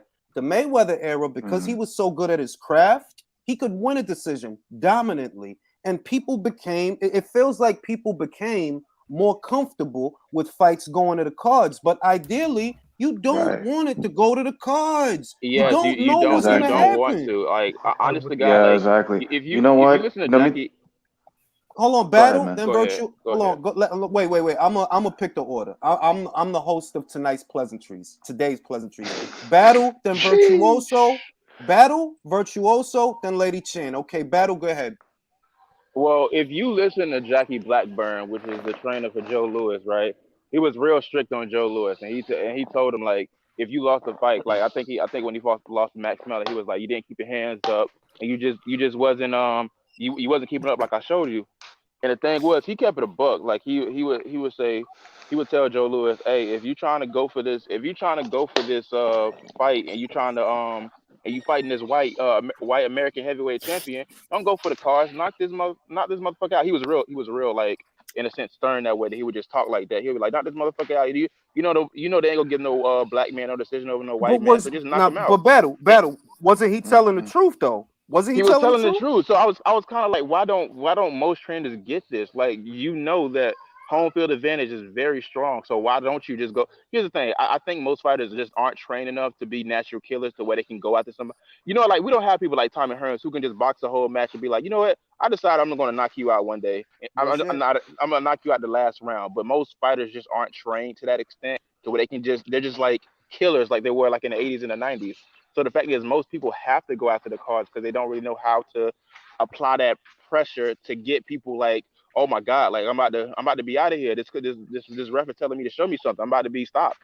It's just not that way anymore. Now, before I pass it to Virtuoso, I'm gonna say boxing fans, a small contingent, not you guys, because you guys know, and I'm pretty sure most of the people in the comments know, home field advantage is the reason Horn got the decision over Manny. If you want to keep being dumb and naive, God, keep being dumb and naive and act like home field advantage and marquee value. Don't just keep doing it, man, and keep crying after fights. That's my advice, because you want to keep crying. I'm telling you during a fight, I don't think these judges got this guy up. I'm sorry. Now go ahead, Virtuoso. You know how I said that it became a culture shock when the judges got it right. You know how boxing is. Yep. Listen, Mark was meticulously analyzing this fight. Prior to this, he had Usyk winning. I snuck a listen while I was on live with you last Saturday. That dude was fucking jumping for joy. He was shocked. And when you saw that photo finish of Joshua with his mouth wide open, like jaw to the floor, while Usyk's hand got raised, to me it became an indictment on Joshua that, to me, he didn't show up for the championship rounds. He was acting like they were gonna give it to him. Now, I still got to hold like Rob McCracken to task. Bro, they didn't show up for not one round. Yeah, I mean, look, that 12th round, man. It's like, come on, man. Like you got to show me something, man. You got to take it from him, man. But McCracken should have had that Angelo Dundee moment with him, and it's like, yo, you're blowing the kid. You're down, bro. We need to see something for you. Bro, they was bullshitting in the corner. They was bullshitting in the corner. Yo, I don't like. They were telling him he's doing well. I don't want to hear brilliant. No, man. You gotta. If you want to see him do the big man fight, go up to him and try to smother his work, man, and try to mess it up, yo. No, I'm gonna pass bro. I just want to add one thing, bro. At the end of the Joshua fight, Joshua didn't look like he was trying to get a gift. He looked tired. He looked finished. He looked like a beaten man. He looked like he lost, bro. It wasn't no indictment on him as like trying to get a gift decision, bro. I totally disagree. I'm sorry to interrupt anyway. No, that's fine, but that's just my opinion. That's just my opinion. I disagree with that as well. He did not look like, I'm shocked I lost. I didn't see that. I saw that photo, what he's talking about. No, I'm gonna tell you. Look. I saw the photo, and if anybody sees that photo, they're gonna think that. But you have to see it in real time. Joshua looked like he was playing. If anything, he looked like bro, you knew you lost. You knew. Because if you watch the shit, that's only like a half a second that he did that. Oh, really? Like, I think he handled his loss like a man. That's what you look. If I lose, I lose, B. I lose, and that's it. I lost, and I'm gonna go back to the drawing board. No, I know what you mean. I'm just saying that, like, yo, he took it as well as you can take it. Yeah, it is what it is. But I'm gonna say this though. I think he still has that competitive spirit. I think when Hearn said, when he had that private convo about does he want to fight him again, and then Joshua did get stare lasers through his fucking eyeballs. Like, yeah, I want to fight him again. Then that tells me that he's willing to go up there and and correct the mistakes. Real talk. Don't buy into what Eddie says. Don't buy into the Eddie salesmanship stuff. He says what he needs to say. That's fine. But I'm gonna take his word for it. In this instance, I'm gonna take his word for it. I think Joshua does want to get the belts back. He did it with Ruiz. He's gonna do it again with Usyk. It's just a matter of does he want to apply himself when the time comes. There's only one thing that makes me feel that he wants that fight, and it's not because Eddie said it. It's because he's an Olympian. All them Olympic cats that won gold and shit, them dudes are super competitive. Clarissa Shields is competitive. Katie's competitive. Andre Ward is competitive. Fucking like all them Olympians. If you notice, they all got that trait that like, we got to run that back. We got to do that again. Yeah. Katie didn't have to. Verne is competitive. Wait. He did fight Areola twice. He did fight Wilder twice. He whooped his ass. Yeah, he did. He fought him twice. Like, he ain't like, we got to do that one more time, bro. Like, they competitive. Andre kind of dragged his feet with the Sergey Kovalev rematch. He kind of did drag his feet, if you do remember. Yes, he did. Yes, he is. Now look. I'm gonna pass it to Chan. Chan, what do you feel about marquee value being a factor in scoring a fight? What do you think about that? Like, is it wrong for me to include the politics in the scoring? Is that wrong? Where did she go? Is she still there? I don't know. Let me answer that. Go on, Chan. All right, lady. Let me describe a scenario for you. Let's say, let me describe a scenario for you, right? Let's say you got to run. Sorry. Let me just yeah, I can hear you.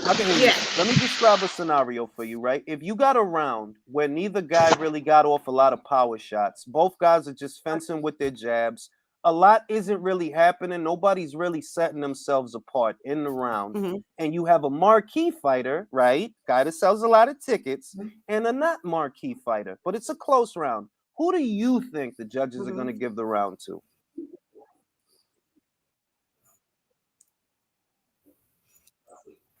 Usually the marquee fighter. There you go. That's all I'm saying. Yeah, I can hear you. That's all I'm saying. Usually in any round they can swing to a cash cow. My seems to be not moving. Yeah, but I can hear you. I can hear you. Any close. And this is the thing.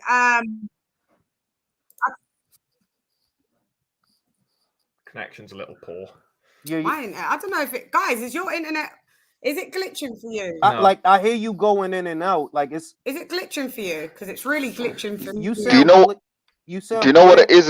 I don't know if it's mine. I think she's from the UK where I am, and it's raining really heavy right now. So maybe her internet's affected by that. There's cats and dogs out there. She put on her Kendrick Lamar filter, y'all.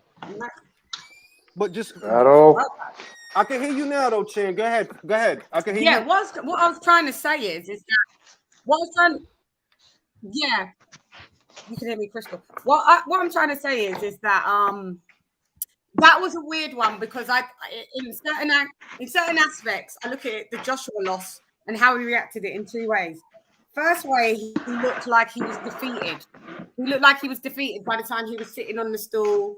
You know, didn't really want to get up for the scorecards to be read. When he did, then I saw a different angle that he thought he'd done enough to be gifted to get that home cooking, and maybe that's when his mouth swung because look what Campbell Hatton got. Look what Campbell Hatton's been getting gifted all of his four fights. You know. So you would have thought that the marquee fighter maybe would have pulled off at least a draw or a win because one judge did try to sway it to a win. I think it was a 115, 113. Listen, I'm not sure you might know. One judge did try to put it in. Howard Foster had. I know it was UD though, wasn't it? It wasn't. Howard Foster had Anthony Joshua up after 6 rounds. I'm like, bro, this is what I'm talking about. There's always a judge like that. You have to factor that in. Yeah. There's always in every fight there's a judge like that. Yeah, so let me say Who's this now. doing that noise? Someone has to be muted while they're dragging. Yeah, if you about to bury a body, don't come on StreamYard. You about to bury a body. Like, come on now. Yo, you snitching, chill out all that. You snitching, bro. You snitching. Somebody sleeping with the fishes, man. Because I'm not mad if you gotta bury a body, but don't bury it while we. Hey, Virtuoso, get the I cut bodies and listen and talk boxing. You know how it is. It sounds more like someone's going. You try snitching, bro. You try snitching on yourself. Get the cannoli. Yeah, we didn't know who was burying the body. You told on yourself. Don't blame me for that. I just said you burying the body. If you burying the body, you fight. Right. Hey, yo, who's gonna chime in on that? I want to hear that point. Me, I was gonna say something. Baby. So when I was listening, I was watching the fight, and I thought, right, let me listen to Ring IQ and see what he's saying about this fight, because I do like the fact that he stays realistic with the scoring in terms of the landscape of how things are going these days. You see it. There's a pattern, so you have to kind of factor that in when you're looking at scorecards. It's no point always being like, oh no, that's not fair, that's a robbery. There's no point in always doing that. We've done it 2, 3, 4 times already. Now we know that this is the pattern. So let's stick with that pattern and see how this one goes. At the same time, yeah, it was really, really, really difficult to be giving AJ any rounds in that fight. It was just too difficult, bro. And for me, I'm gonna say this, watch, and I'll let you. No, it wasn't difficult. I wouldn't say it was difficult. Nah, it was hard work. Let me make this point. Sorry. Let me make this point. Zelfa Barrett lost to Kiko Martinez to me, right? He lost. Like, I could sit there and do the same thing that everybody does with a fight and just tell you which rounds I think. But I know how this works. And I know Zelfa's not down on the card. So when I'm scoring a fight, I'm telling you what I think these judges are doing. It's not about me. It's about the actual judges that are scoring the actual fight. And if I'm scoring Zelfa Barrett and Kiko Martinez, I'm not going to lie to you and tell you, yeah, I think Kiko winning. No, Zelfa's up in all likelihood. Unless Kiko goes in there and scores a knockdown or it's a particularly dominant round, I'm going to keep it real with you. He's probably down on those cards. Campbell Hatton didn't win a round against Martinez. No, not I think a round. They gave. Let me quickly finish what I was saying though, because at the same time, as much as I was saying to myself, as much as I was saying to myself, Sham, it's hard to give him a round.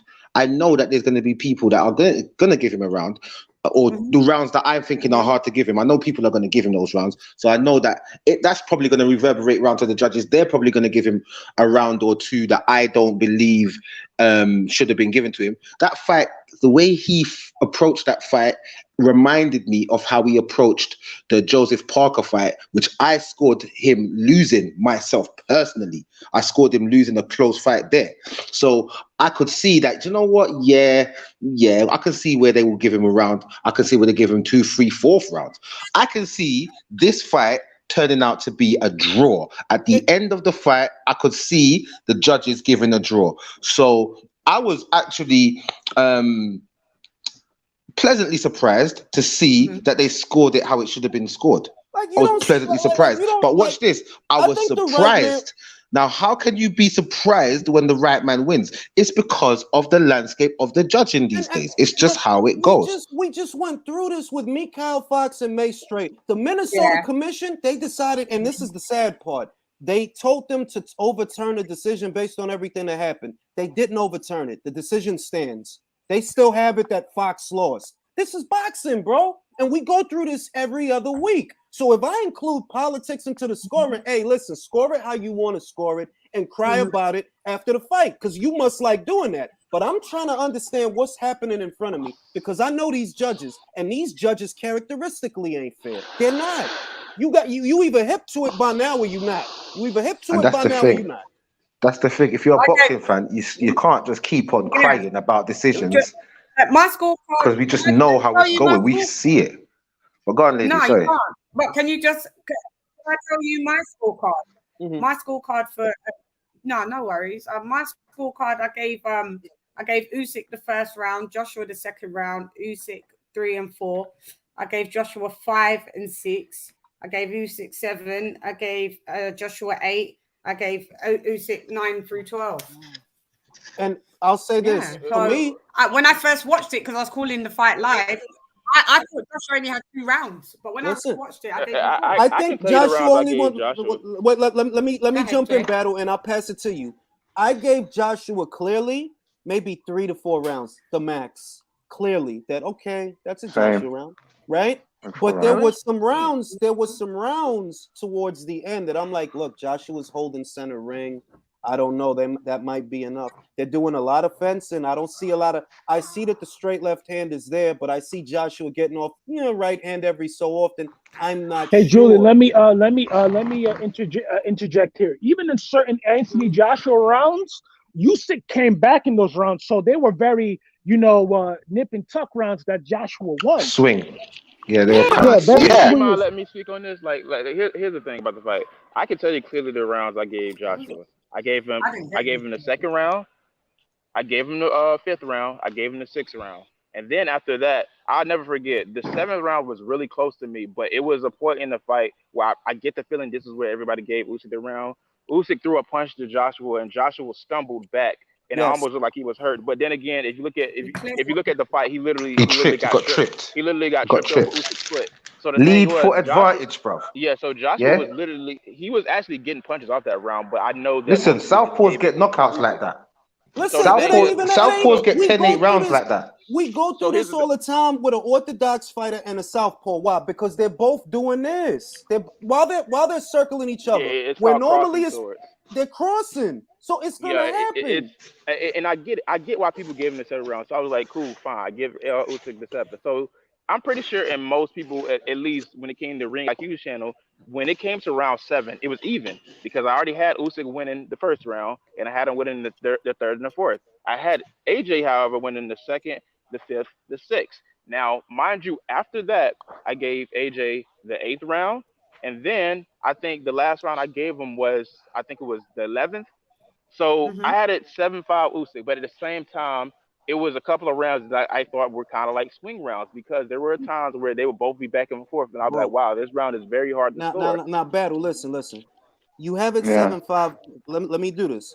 You have it 7-5 Usyk, right? The difference between winning and losing in a 7-5 is 2 swing rounds. That's the difference. The margin for error is very thin. It's very thin. 2 swing rounds, it's a Joshua fight. 2 swing rounds, it's an Usyk fight. And these guys, because it's Well, actually, if it was 1 swing round, it could have been a draw. So the thing is, exactly. I was about to say that. What did I say? 7-5 to a draw. What? Because that's what they be doing, dog. You don't have to like it, but that is what they be doing. So that is what I'm really opinion, but it's a projection, like I said before. I get what you mean. I was just saying the point I was trying to make was just, it feels like I was on an island when I went to other people's channels because apparently everybody else was saying it was a wide margin and Usyk dominated. When I was like, I don't understand that. It didn't feel that's that them way. hindsight talkers. That's hindsight. Yeah, man. Like I can't look. This is the problem that Anthony Joshua has that a lot of fighters have. There's people that hate him. So the people that hate him, oh no, it was Usyk. Then anybody, and there are these people. Anybody from Eastern Europe, it's a bunch of guys that get a fucking chubby as soon as they see some K's and some X's in a motherfucker's name. They get a hard on for guys like that. They love them guys. They love them guys. If you can't pronounce a nigga name, like, oh my god, who's any motherfucker who name sound like Kratrajevic from Croatia. They love him. They ain't seen a motherfucker Kratraja chick from Croatia. Oh, he's a fucking amateur. Who looks this shit like, man? We all know why you like the guy. Can you stop? We know what it is. Hey, also, Rengaki, did you notice Dan? You spoke with Dan on numerous occasions. Dan was the only person I saw. Did any of you guys see the punch? Hold on, lady. Can I make this point real quick before you go? Did you see the punch output, Jay? It was close up, like in each round. How you doing?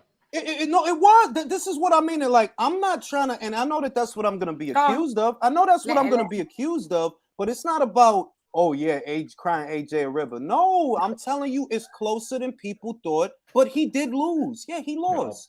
He lost, but not by as much as people say. But he did lose. Yeah, he lost. But do you know, like in some of the rounds, Jay, he actually landed more punches than Usyk. In 5 rounds, he landed more punches than Usyk, and then on one extra round, the six, not the 6 in specific, but a 6th round, they were even. They had 8 punches each in 1 round, and so technically, it was mad close. Now, Leo said this the best. Close. Shout out to Leo. Shout out to Leo. Shout out to Leo in Chile. Shout out to Leo in Chile because he said it the best. You plan on winning rounds with a difference of 2 and 3 punches? You plan on winning rounds with a difference of, you think it's at all conclusive or decisive when the difference between his output and his output is 2 or 3 punches? No, it's not decisive. It's not conclusive. There is room for error. It happens all the time. Now, I'm not trying to convince anyone. No. I'm not the straight left hand is what sold me. Usyk is winning this fight. Why? Because I see more straight lefts than I see straight rights.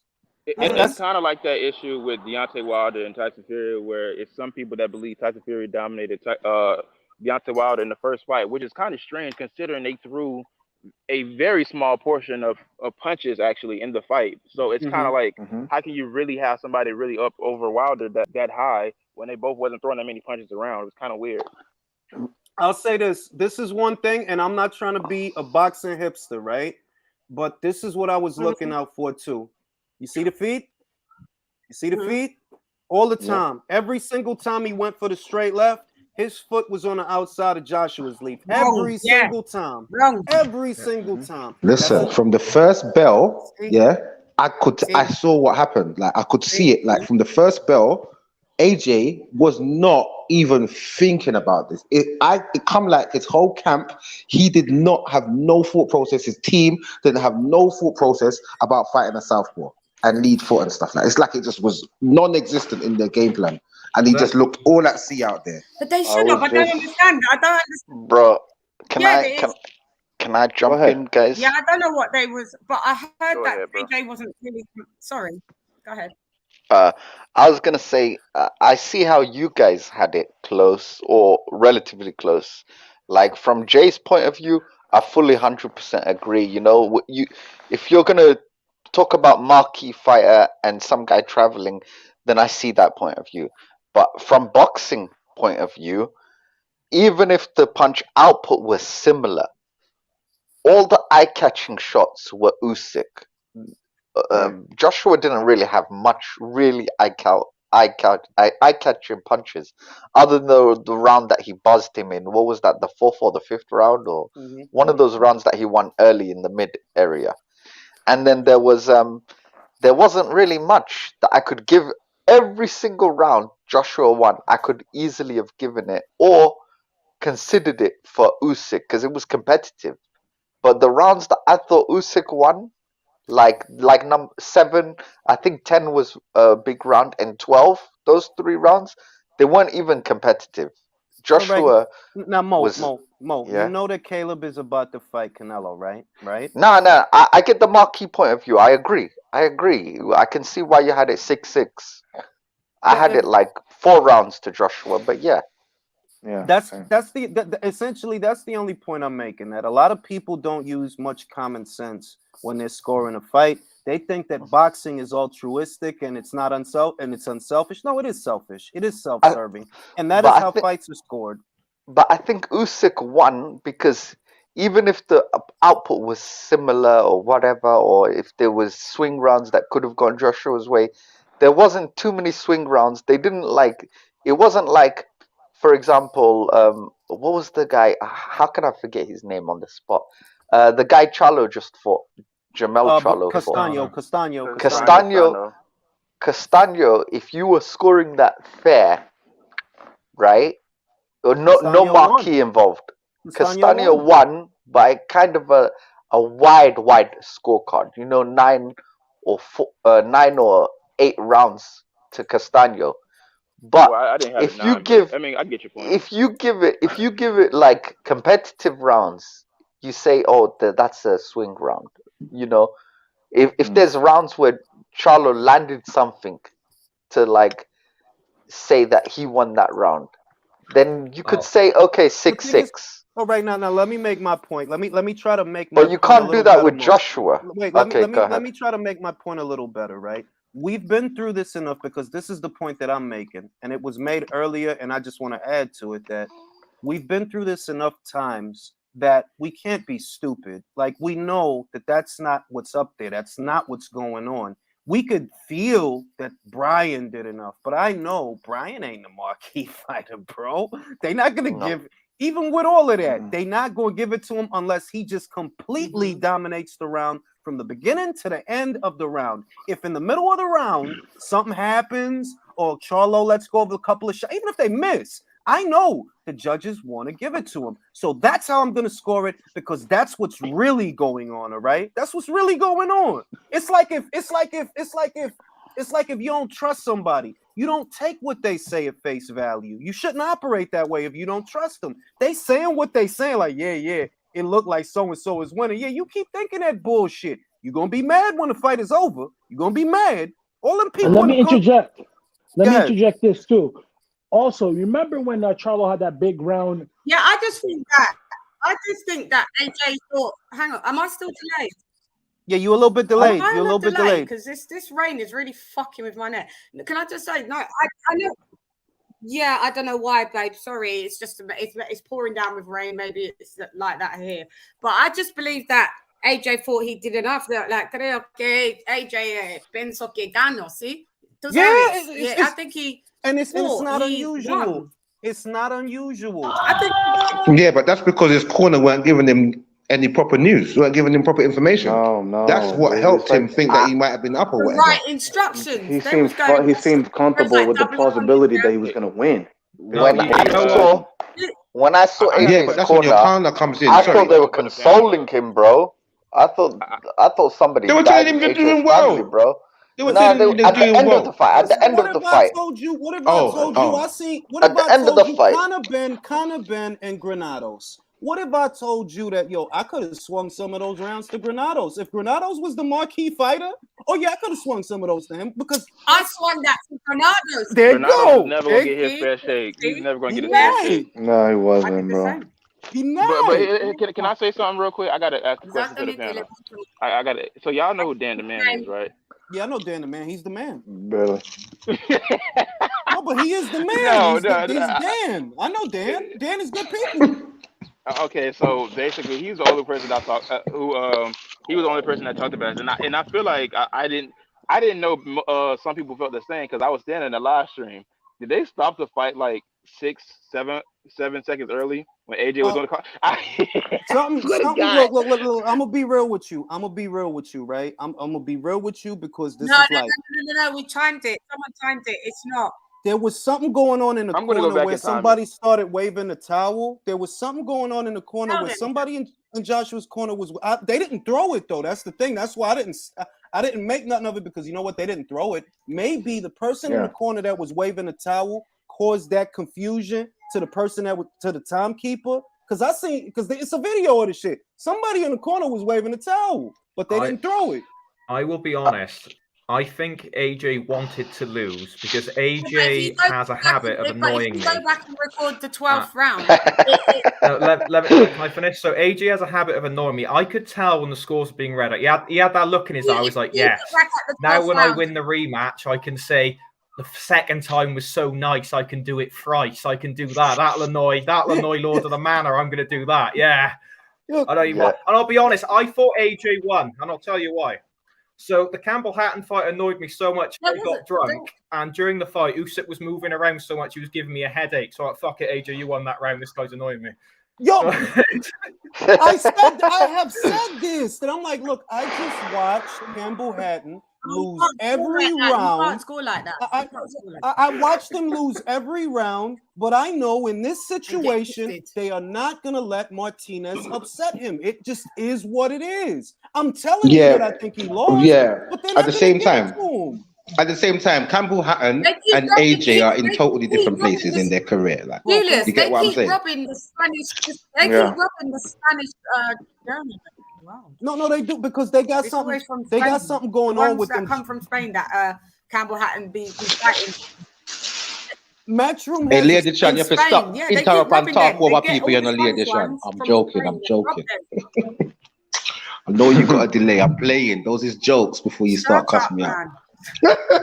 All I'm saying. Have I got a delay though? Mo, is it delayed? Yeah, you delayed. Yeah, you're delayed by like 15 seconds. Not delayed then if they're both in the same country. But look, I gotta let you guys in on a secret. I don't know. Let me jump out. I gotta let you guys in on a secret.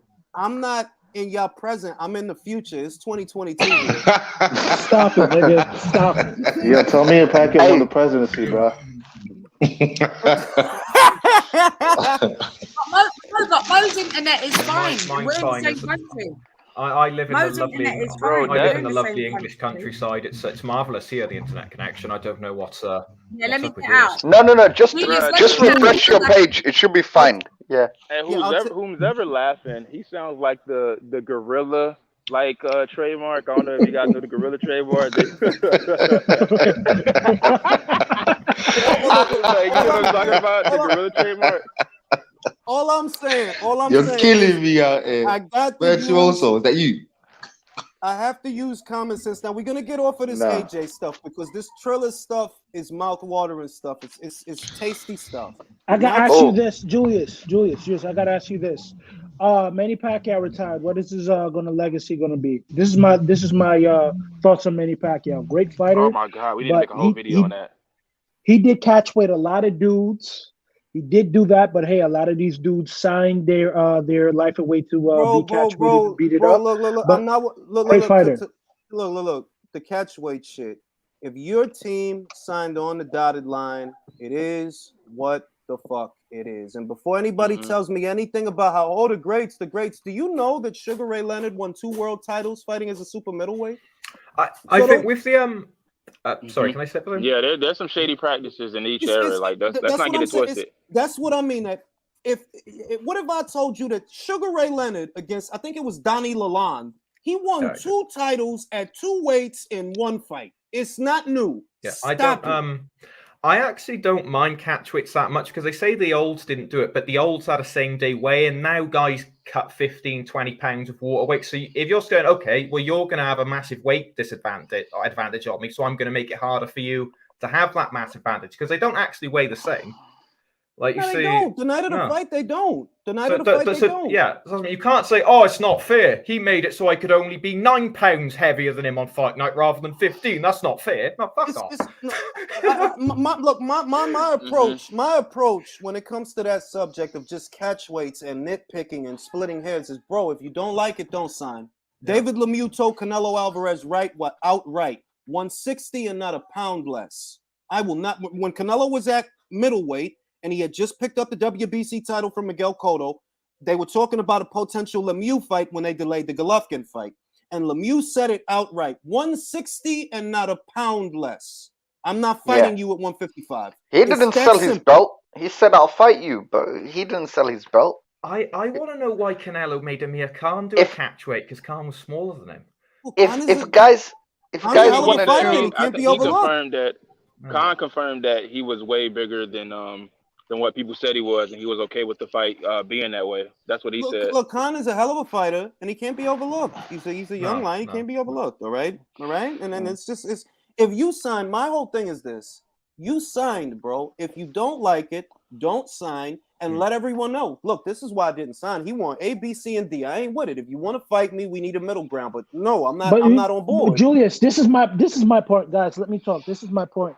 That Manny Pacquiao is going to be compared to the greats. But mind you, the greats that we talk all this crap about, oh, these guys didn't do this, these guys didn't have that. These guys fought the best of the best in very dire situations under the weight class. Like if you're going to fight me at 154, you're going to fight me at 154. You can't just put him over certain people because he did choose catch weight. And another thing on his jacket.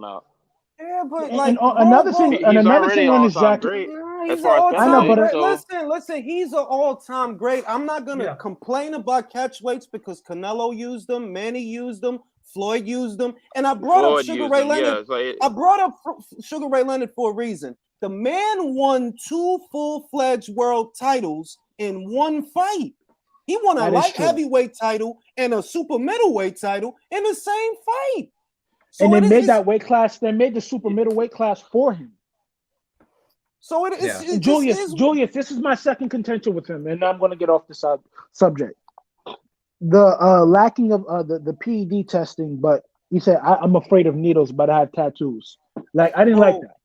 Well, I can explain that. Like, can I explain it for a little bit now? The biggest misconception when it comes to Manny Pacquiao, don't get me wrong, there are some questions you definitely can't have about Pacquiao. Everybody knows about the mysterious milkshake to the Alex Ariza going over to Floyd Mayweather's camp. I get it. You have questions, you probably want answers. The fact of the matter is, when it came to Manny Pacquiao and it came to the Floyd situation with the needles, he specifically said that he was going to do more testing than what it was usually required in normal fights, and he usually didn't like to do that. So that was his whole reason for saying that, hey, I just didn't want to. And then I'm gonna wrap it up. That was his whole reason for saying I didn't want to do it. But the thing is, when VADA first came out, the first person who passed it with flying colors was Manny freaking Pacquiao. So the thing is, let's stop with the shit because Manny never popped.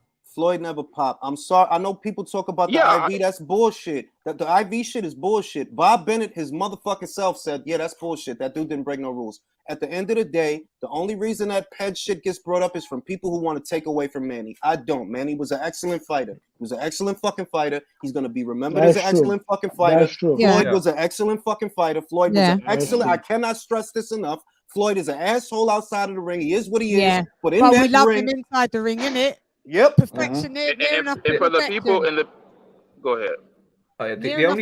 Near enough to perfection, Floyd Mayweather. Yeah, we may hate him outside the ring, but do you know what, Julius? I have spoken to some people in the business and fighters as well that off the record, and they said it's off the record, Cham, but Manny has been using certain juicing, and he's just great at siphoning off. That's why he's never been caught. But everybody knows. But it doesn't take it away from me because I still love him. But I'm on the juice. I just drank fucking OJ. I just drank mango juice. I'm on the juice. Battles on the juice, and everybody fucking knows it. Nobody wants to. I'm on the tank, bro. I'm on the tank. Crazy. That's what he is. He's on the juice. Like you remember what I said, Julius? I said it many times. I'm going to say it again. People, the biggest thing we gotta put it on the ground floor. We gotta put it on the table right here. The biggest thing is Floyd Mayweather convinced everybody that he didn't have to fight his best competition, his rival, because his best competition was on steroids, which is pretty ludicrous if you ask me, because he got everybody still convinced that, you know, this guy was taking steroids this whole time. But here's the thing, like it's people like to pick and choose when somebody looks suspicious. Because here's the thing, hold on, let me finish this point. People like to pick and choose when things look suspicious. I keep bringing up Tommy Hearns. Tommy Hearns, if you look at when the guy started in the amateurs, he was getting beat up by people like Aaron Pryor. Don't get me wrong, Aaron Pryor is a great. He hits really hard, but Aaron Pryor was much smaller, and Tommy Hearns was much bigger. The thing is, people like Sugar Ray Leonard had massive knockouts in the amateurs, more so than Tommy Hearns. Tommy Hearns went into the pros, was knocking out everyone. The guy went up to cruiserweight, was still knocking out everyone. Don't do this. Don't do this. No. Here's my thing. No. You using Tommy for that, but I'm like, yo, how old was Tommy in the Emmys? He was a child. He was getting his man's strength when he went into the pros. So was a lot of amateurs. So was Mark Breland. Mark Breland was a child. I'm saying, look, Usyk lost to fucking Sean Porter in the Emmys, right? Would he lose to him now? Okay, so let me bring it full circle. The thing is, nobody ever has questions about Tommy Hearns. Here's my thing. Nobody ever has questions about Tommy Hearns hitting that hard, that massive shift. He went from the Emmys to the pros, knocking out everyone. I don't think you can tell me there is a welterweight that hits harder than Tommy Hearns. I don't think there's a welterweight I don't think there's a super middleweight. I'm sorry, I'm going to take it back. I don't think there's a super welterweight that you can tell me hits harder than Tommy Hearns. I don't think there's a middleweight you can tell me hits harder than Tommy Hearns. We're going to end up arguing, bro. No. We don't have Julian Jackson's up there. Julian Jackson's middleweight. You gotta give some prospects. Other than him, the thing is, Tommy Hearns is probably regarded as the hardest puncher in welterweight history, and probably super welterweight history, and middleweight history. Nobody ever has questions about Is there data on that? Please stop this. Don't do this because we're gonna end up arguing. What do you mean? Like, don't do this. Please don't do this. Don't do this. Not do this, bro. Jay, was about to do it. And school you. That's what's about to happen. Don't do this. Well, he's tying in the hoodie. Do it, man. Release the Kraken. That's it. Just to bring it up. Mute your mics. Oh, come on. Just one thing. It says Henry Armstrong and Mike McCallum much harder than Tommy Hearns. Are you high? Stop. Stop. Look at how many. Well, in Tommy's defense, you know. Okay. No. All right. Look. I got to leave this subject because we're getting away from the point. The point that I'm trying to make is the PED issue and the scoring issue are the same issue. There's some people that want to look at boxing with blinders on. Those of us that know, a lot of these guys are on PEDs. Your favorite fighter might be on PEDs. He just didn't get caught yet. The same is true with the scorecards. It's a crooked game. It's a crooked business. There are things you can do to circumvent that crooked business. Take it out of the judge's hands. Do it, all right? But don't be surprised when the scorecard come back and it's a funny-looking round or it's a funny-looking score. That's the business. That's every other week in this business. That's every other week. All right. Yeah. Now I'm gonna get y'all hip to something I told Lennox. Be careful, or be wary, or be suspicious of anyone whose head is shaven approaching a fight, especially someone that normally has very nice haircuts. It sounds funny. Usyk. Now, do I think that takes away? Do I think that takes away from his victory? No, because I think they're all dirty. So what we know from that is Paulie Malignaggi definitely wasn't on steroids because his hair always looked ridiculous during fights. Yeah. I'm trying to tell you something, bro. They had to cut his hair in the corner one time. He definitely went on bed. That was in Manchester. Who was he fighting? Some guy called. Was it Loveman? No, he was fighting. Come on, Endu. Yeah, Loveman. Hey, yo, that was so funny. Man got a trim in the corner in a minute. Man had, and his hair was still better than mine. You know what? The funny thing wasn't even he got a haircut in the corner. The funny thing is a grown man going in the ring with extensions. That's what's really funny to me. That's commonplace now, man. It's all over the place. Before French on Cruise. I respect Paulie because I think Joe, don't be. Paulie, he did it the right way. I respect Don't be surprised. Big love to Paulie, though.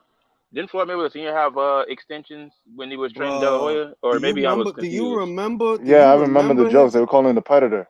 But yo, Jules, don't be surprised if Rolly Romero got some Dominican barber in his corner in his next fight. Yo, he might need one. He that type of dude. He that type of dude. He might need one. It's like he got the meanest cut, and he'd be like, "Yo, give me a shape up. I still want to knock this guy out." If I see that Rolly got a Baldy or a Caesar the week of the fight, I my money on Rolly because I know. Yeah, because that's a Peds thing. You know that's a Peds dodge. Rolly loves his stuff, man. He loves that hair. Y'all don't got, like I said, I told Lennox 2 weeks ago. And I've been telling Lennox, him, yo, I notice a lot of guys that normally have, if you a man and you got a good barber, who at the crime scene?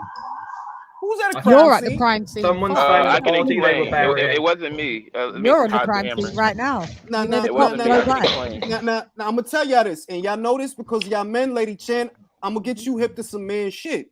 If you got a good barber and he give you good fades, they not choppy, you normally got a nice head of hair and all of that, you're not just gonna shave, B. Your whole head? Nah, you're not just gonna do that. It gotta be a reason you did that. And if you pay attention, it's a lot of guys, they rocking these baldies that don't even fit them. Like, yo, why you rocking a baldy, fam? Like, what you they can still do with the bloods and the urine, it still comes up. Well, the hair just doesn't tell them because they got no hair. They just can't see how long they've been doing it. Bingo, to throw off the follicle test. Because I'm like, yo, why they all getting baldies? I thought it was gonna be a simple answer, like they just losing hair. No, never rule out sudden onset alopecia. Usyk still has eyebrows, Lord of the Manor. He ain't got alopecia. Yeah, no, Usyk's got decent eyebrows. He don't got the Yugas. He don't got the Yugas. Okay, he's got a slight recede on the two sides, but nothing major. You guys look like Dalsim out here. Yoga, fire. Yoga, flame. Hey, yo, don't do Ugas like this, man. Allow him. He's got an illness, man. What's the illness he's got there? I'm not knocking him. Have you seen his fucking? He good, bro. He good. He's doing Funny good. Thing is, I never seen AJ with a shaved head before a fight, so it's kind of weird because I suspected he was on something at one point. No, he stays on the. He stays. Isn't it funny, yo? Real quick, this may sound random, but he opted to stay on the clean boxing program. No, we know what AJ's on. AJ's on Wow Hydrate. He's been on it for years, man. So he can just He's on Wow Hydrate and Lucozade. At one point, I was wondering he wasn't on everything. And you see, have y'all seen pictures of Lucas Brown young? He looked like a fucking actor. He started shaving his head. He started getting popped for diuretics and all this extra shit. He writing books. Bro. I tell y'all something, B. Them baldies is suspect. I'm not really. I still can't believe. B, I'm not. Listen, man. I'm not really concerned with all this steroid shit, bro. Like, remember when all this fear mongering about fentanyl, about this system? Where was that shit in the Coast and South fight, bro? What happened then? Exactly. Yeah, that's true, you know. Exactly. What's the point? Speaking of which, I'm concerned, they're dirty. I'm dirty. Everybody on this panel is on steroids. I'm drinking the Risa shakes. All right. 100. All of y'all, 100. Lady Chan is on Pico steroids. I'm on steroids. Box Watch is on steroids. Virtuoso, all of y'all is on steroids. All right. It's an even playing field if we all on steroids. I'm on cocaine, bro. I've had on steroids Nicaragua, before. bro. You know what? Being on steroids. I'm on make you eat HGH, every little man. thing. You will eat everything. I'm on the Power Star from Steroids Mario are Kart. awful. I'm on that green steroids. Right, different Right, types. I'm on meldonium. I'm on aspirin. I'm on clenbuterol. I'm on clenbuterol. I'm on all of that at the same time. I'm on what Canelo's on, fam. I'm on that I'm on that Popeye spinach at the can. That's not. I'm on that green tea. Look, I drink. Get the fuck out of here. I drink the grease out of the deep fryer at Popeyes. That's what I'm on. I drink the We grease. don't got Popeyes here. That's the mad thing. We don't got it here. I've got. That's disgusting, Julius. You need to stop that silly shit. I'm on that McDonald's French fry diet. I'm about to make a lot of Americans real mad right now. Popeyes is not better than KFC. Talk about it. No. Here we go. You trying blasphemy? You trying blasphemy, my nigga? I'm American. If you want soggy skin, you go to KFC. Yo. Stop it. If you want a whole burger, you go to KFC. If you want a bunch of bread, you go to Popeyes. Let's just talk about, first of all, let's put it on the table. Both of them are kind of trash, but Julius, you are way off in this. KFC is not. KFC is trash. Let's just put it like that. Bro, KFC wanted to got copied off for Popeyes with chicken sandwich, bro. They have been trying for years. Oh, they had the chicken loaves, and then when they had when Popeye stepped the game up, you know how it was like, all right, we're gonna have our own chicken sandwich. Yesterday it was horrible. No. Julius, if you're not getting chicken from a woman.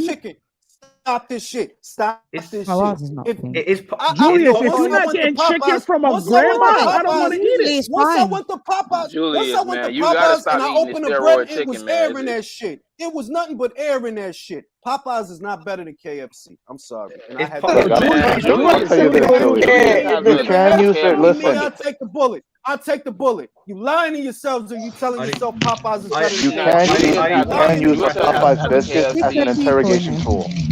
Julius has a KFC bucket tower in the corner of his room. I think so. I think he has a KFC Just said bucket tower. Popeyes is for the. Someone just said Popeyes You on your support chat. KFC, you support slavery. And our sponsors for this stream today is KFC. Right. Someone just said on your chat, KFC is trash. Popeyes for the black. Today's boxing talk was. Nah, I mean, that's what they just said in the chat. They had a black little lady, you know, like, come on, you chicken, man. You know, it's like, everybody, I I gotta do a commercial. home. Today's boxing talk is sponsored in part by KFC. We do chicken Ray, all right? KFC and racism. No, it's not. No, it's not. No, it's not. No, it's not. No, it's not. She knows it. Hey, let's Julius, you gotta be if you're honest not with getting yourself. KFC. If you're not getting chicken from a fucking grandma, if you don't have the grandma with the rolls on it, if she ain't making your chicken, I don't want that. No, you know what it is? I think Julian just likes the underdog. When my kids get out of soccer practice, nothing makes it a family night like KFC. All right. Morley's and Sam's. Tell them, chap. Tell them about the Morley's. Morley's and Sam's. I like Sam's as well, man. Sam's is dead. Get the hell out of here. I've got to agree with that. Sam's is dead. In the UK. Hey, there used to be a rumor. What the heck is Morley? People from the UK. It's UK people. It's our Popeye. Did Aldi start in the UK? Did Aldi start in the UK? No. It started in like Eastern Europe. But Eastern Europe. It's probably a German, I think. We have two supermarkets. There's two German supermarket chains called Aldi and Lidl. They were founded by two German brothers. Yeah. And it's really cheap. You look got Lidl out there yet, right, Julius? Nah, they don't. Julius, you gotta stop backing up your toilet with KFC chicken, man. They haven't got Lidl. I think they could. They got Aldi. Aldi's good though. I like Aldi. I'm not gonna lie. Aldi's good, but you guys I work with Primark Aldi as well. You got Primark as well in Boston, I think. I'm not gonna lie to you. I like going to Morrison's and Asda. Oh, I don't like Morrison's. I don't like their bits. I don't like their bits at all. I think Morrison's is quality. Morrison brand. I don't like it. Highfalutin motherfuckers in America shop at Target. We sometimes go to Target here in my household. Other things we might go to Walmart because Walmart has the brands. You know, they got the brands. Yeah. But Aldi, look, man, you get $1 pack of hot dogs at Aldi for $1. Costco to the bury me, you heard? That's what Aldi's famous for. You can't beat that. Don't buy Julius bleach from like he Aldi was because you're gonna sold. be And it itching was like good a as mug. well. Don't buy bleach from You Aldi. can't beat. You couldn't beat that. All with a those stick. value cereals that you complain as a child that you wanted the name brands, they're gonna come in handy when you're an adult. Trust me, they're trying to save money. They don't got Captain Crunch. They have Admiral Crunch. They don't have Captain Crunch. They have they have some good off-brands. Hey, Ring, you know what I'm talking about. When it comes to almost every single town, the west side is usually the best side of town. So I used to live on the west side, right? And the thing is, they had just built an outage, and I'll never forget, they had so many off-brand stuff. I had bought some Doritos. And I'm like, dang, these things are tough. Like these things, like it's like you biting on cardboard or something like that. I was like, Jesus Christ. Bro, you get the AirPods. They're not even called Doritos. They're called Toms. Ninja Stars, bro. Yeah, like, they're not even shit Doritos. outside, you could throw it at a motherfucker. Like if a motherfucker try to cut you, you can throw the Dorito at him. Like yo, like a ninja, You can hear the Pringles sound when you bite into these things, bro. Real shit, yo. Like, but Aldi does have but let's not shit on Aldi. Aldi does have brands. No, like I do get Captain Crunch, Frosted Flakes. They have brands. Even their brands. I don't know how it is over there for Oh you, my but God! yeah, Hey, it's get this nightmare. guy who said Costco out of it. You know what he is? He's a buy and bulk junkie. We already know what he is. I'm not good. I don't He need. borrows a car from his family member. Yeah. Bro, I don't need I 5 pounds. say I don't need 5 pounds of brand tastes better, I'll bro. get the brand. If the other brand don't, Bro, motherfuckers got like a 5-pound can of tuna. Bro, who gonna eat all that? The shit Bro, I remember in Costco, I saw a whole gallon of Haagen-Dazs. A whole gallon of Haagen-Dazs. You gotta know Costco, man. Bro, you gotta go Can I talk, guys? Can I talk? Go ahead. I'm gonna actually go and make that. You made me hungry. Let me talk, right? Let me talk. Are you guys using Logic? How fucking dare you? We buying access and we fuck shit up. How dare you use Logic? My God, I need my God, Chris, I need 10 pounds of Captain Crunch. I need 10 pounds of Captain Crunch. Ring, I am thoroughly convinced. Like, there's an episode of the Manny Pacquiao show, and I swear. Hey, Ring, I think this is one of the most brilliant episodes. You know how a lot of people be like, this is the most brilliant episode as far as comedy. I think this is one of the most brilliant episodes in like comedic TV history. Now, Bernie Mac show, he made an episode where basically he was like, dang, bro, I can't even feed these kids. I swear, as soon as I go to the store, I come back, all stuff gone. He's like, you know what you got to do? You got to start buying stuff in bulk. And then he was like, well, oh yeah? He said, oh yeah, I'm gonna start doing that. And I swear, his house was littered with like bulk stuff. He had like a tower of pudding. He had like a tower of toilet tissue. I was like, bro, like this, it's an addiction, bro. Like he got addicted to it. I can't they had to lock it up. I can't do because, like, look, I like to change up what I get. Sometimes, for example, sometimes I have a taste for salmon. Sometimes I have. I ain't gonna hold you. I feel you, but like the thing is with Costco, it's the same shit. It's like the 4-seam fastball going down the middle. You know what you're gonna get, but you still can't hit the shit out the ball. Motherfucker get like 30,000 packs of ramen noodles, bro. I ain't gonna eat all that. Like, I ain't gonna eat all that. Like, who gonna eat that? The only thing you need to bulk up on. The only thing you need to bulk up on is like toiletries and cleaning. I do that with Amazon. Don't you do that with Amazon? You don't need to bulk up on food, man. Nah. I do that with Amazon. Speaking of Amazon, where is my jean jacket? Let me track my progress. I do Amazon. I get all bro. stuff. Hey, Ring. Yo, I Julius, got something you off that? embarrassing. You're not getting that, nigga. You're not getting Ring, no I got jean something jacket. very Stop embarrassing that. to tell you, bro. Amazon first here. I don't know if you guys have it. Is you ready, Ring? I got something very embarrassing to tell you. Go ahead. I lost my Invincible jacket. You lost your Invincible jacket. You don't remember, bro? I literally have a jacket of Mark flying on my jacket, and behind it, I get knocked down, and I get up again. I swear to God, it was the coolest jacket ever. I lost it. I You can't talking find it about nowhere. Mark from Unrivaled Boxing Talk? You got a jacket? No. From Invincible. Okay. Yeah, there's a picture of I Mark love that flying song. on it. And then behind it says I get knocked down and I get up again. I swear to God, I lost that jacket. I'm furious. I literally bought that online. Bro, Tub something, guys, in the UK. What was tub something like? Because that shit is annoying. I ain't gonna lie to you. It's a bop sometimes, but tub something like by Trouble One, but tub something. I get knocked down, but I get up again. Man, they played that shit here like every day. That song is awesome, bro. That song is awesome. Bro, that was basically an anthem at the time when it came out. Yeah. Yeah. And you know what else I like? What's It that was a drinking Australia anthem. one that's called? Do you come from a land down under? Dun, Oh dun, my dun, God, dun. I love Oh That my also got God. me. Man at work? Did you Oh watch my Kangaroo God. Jack?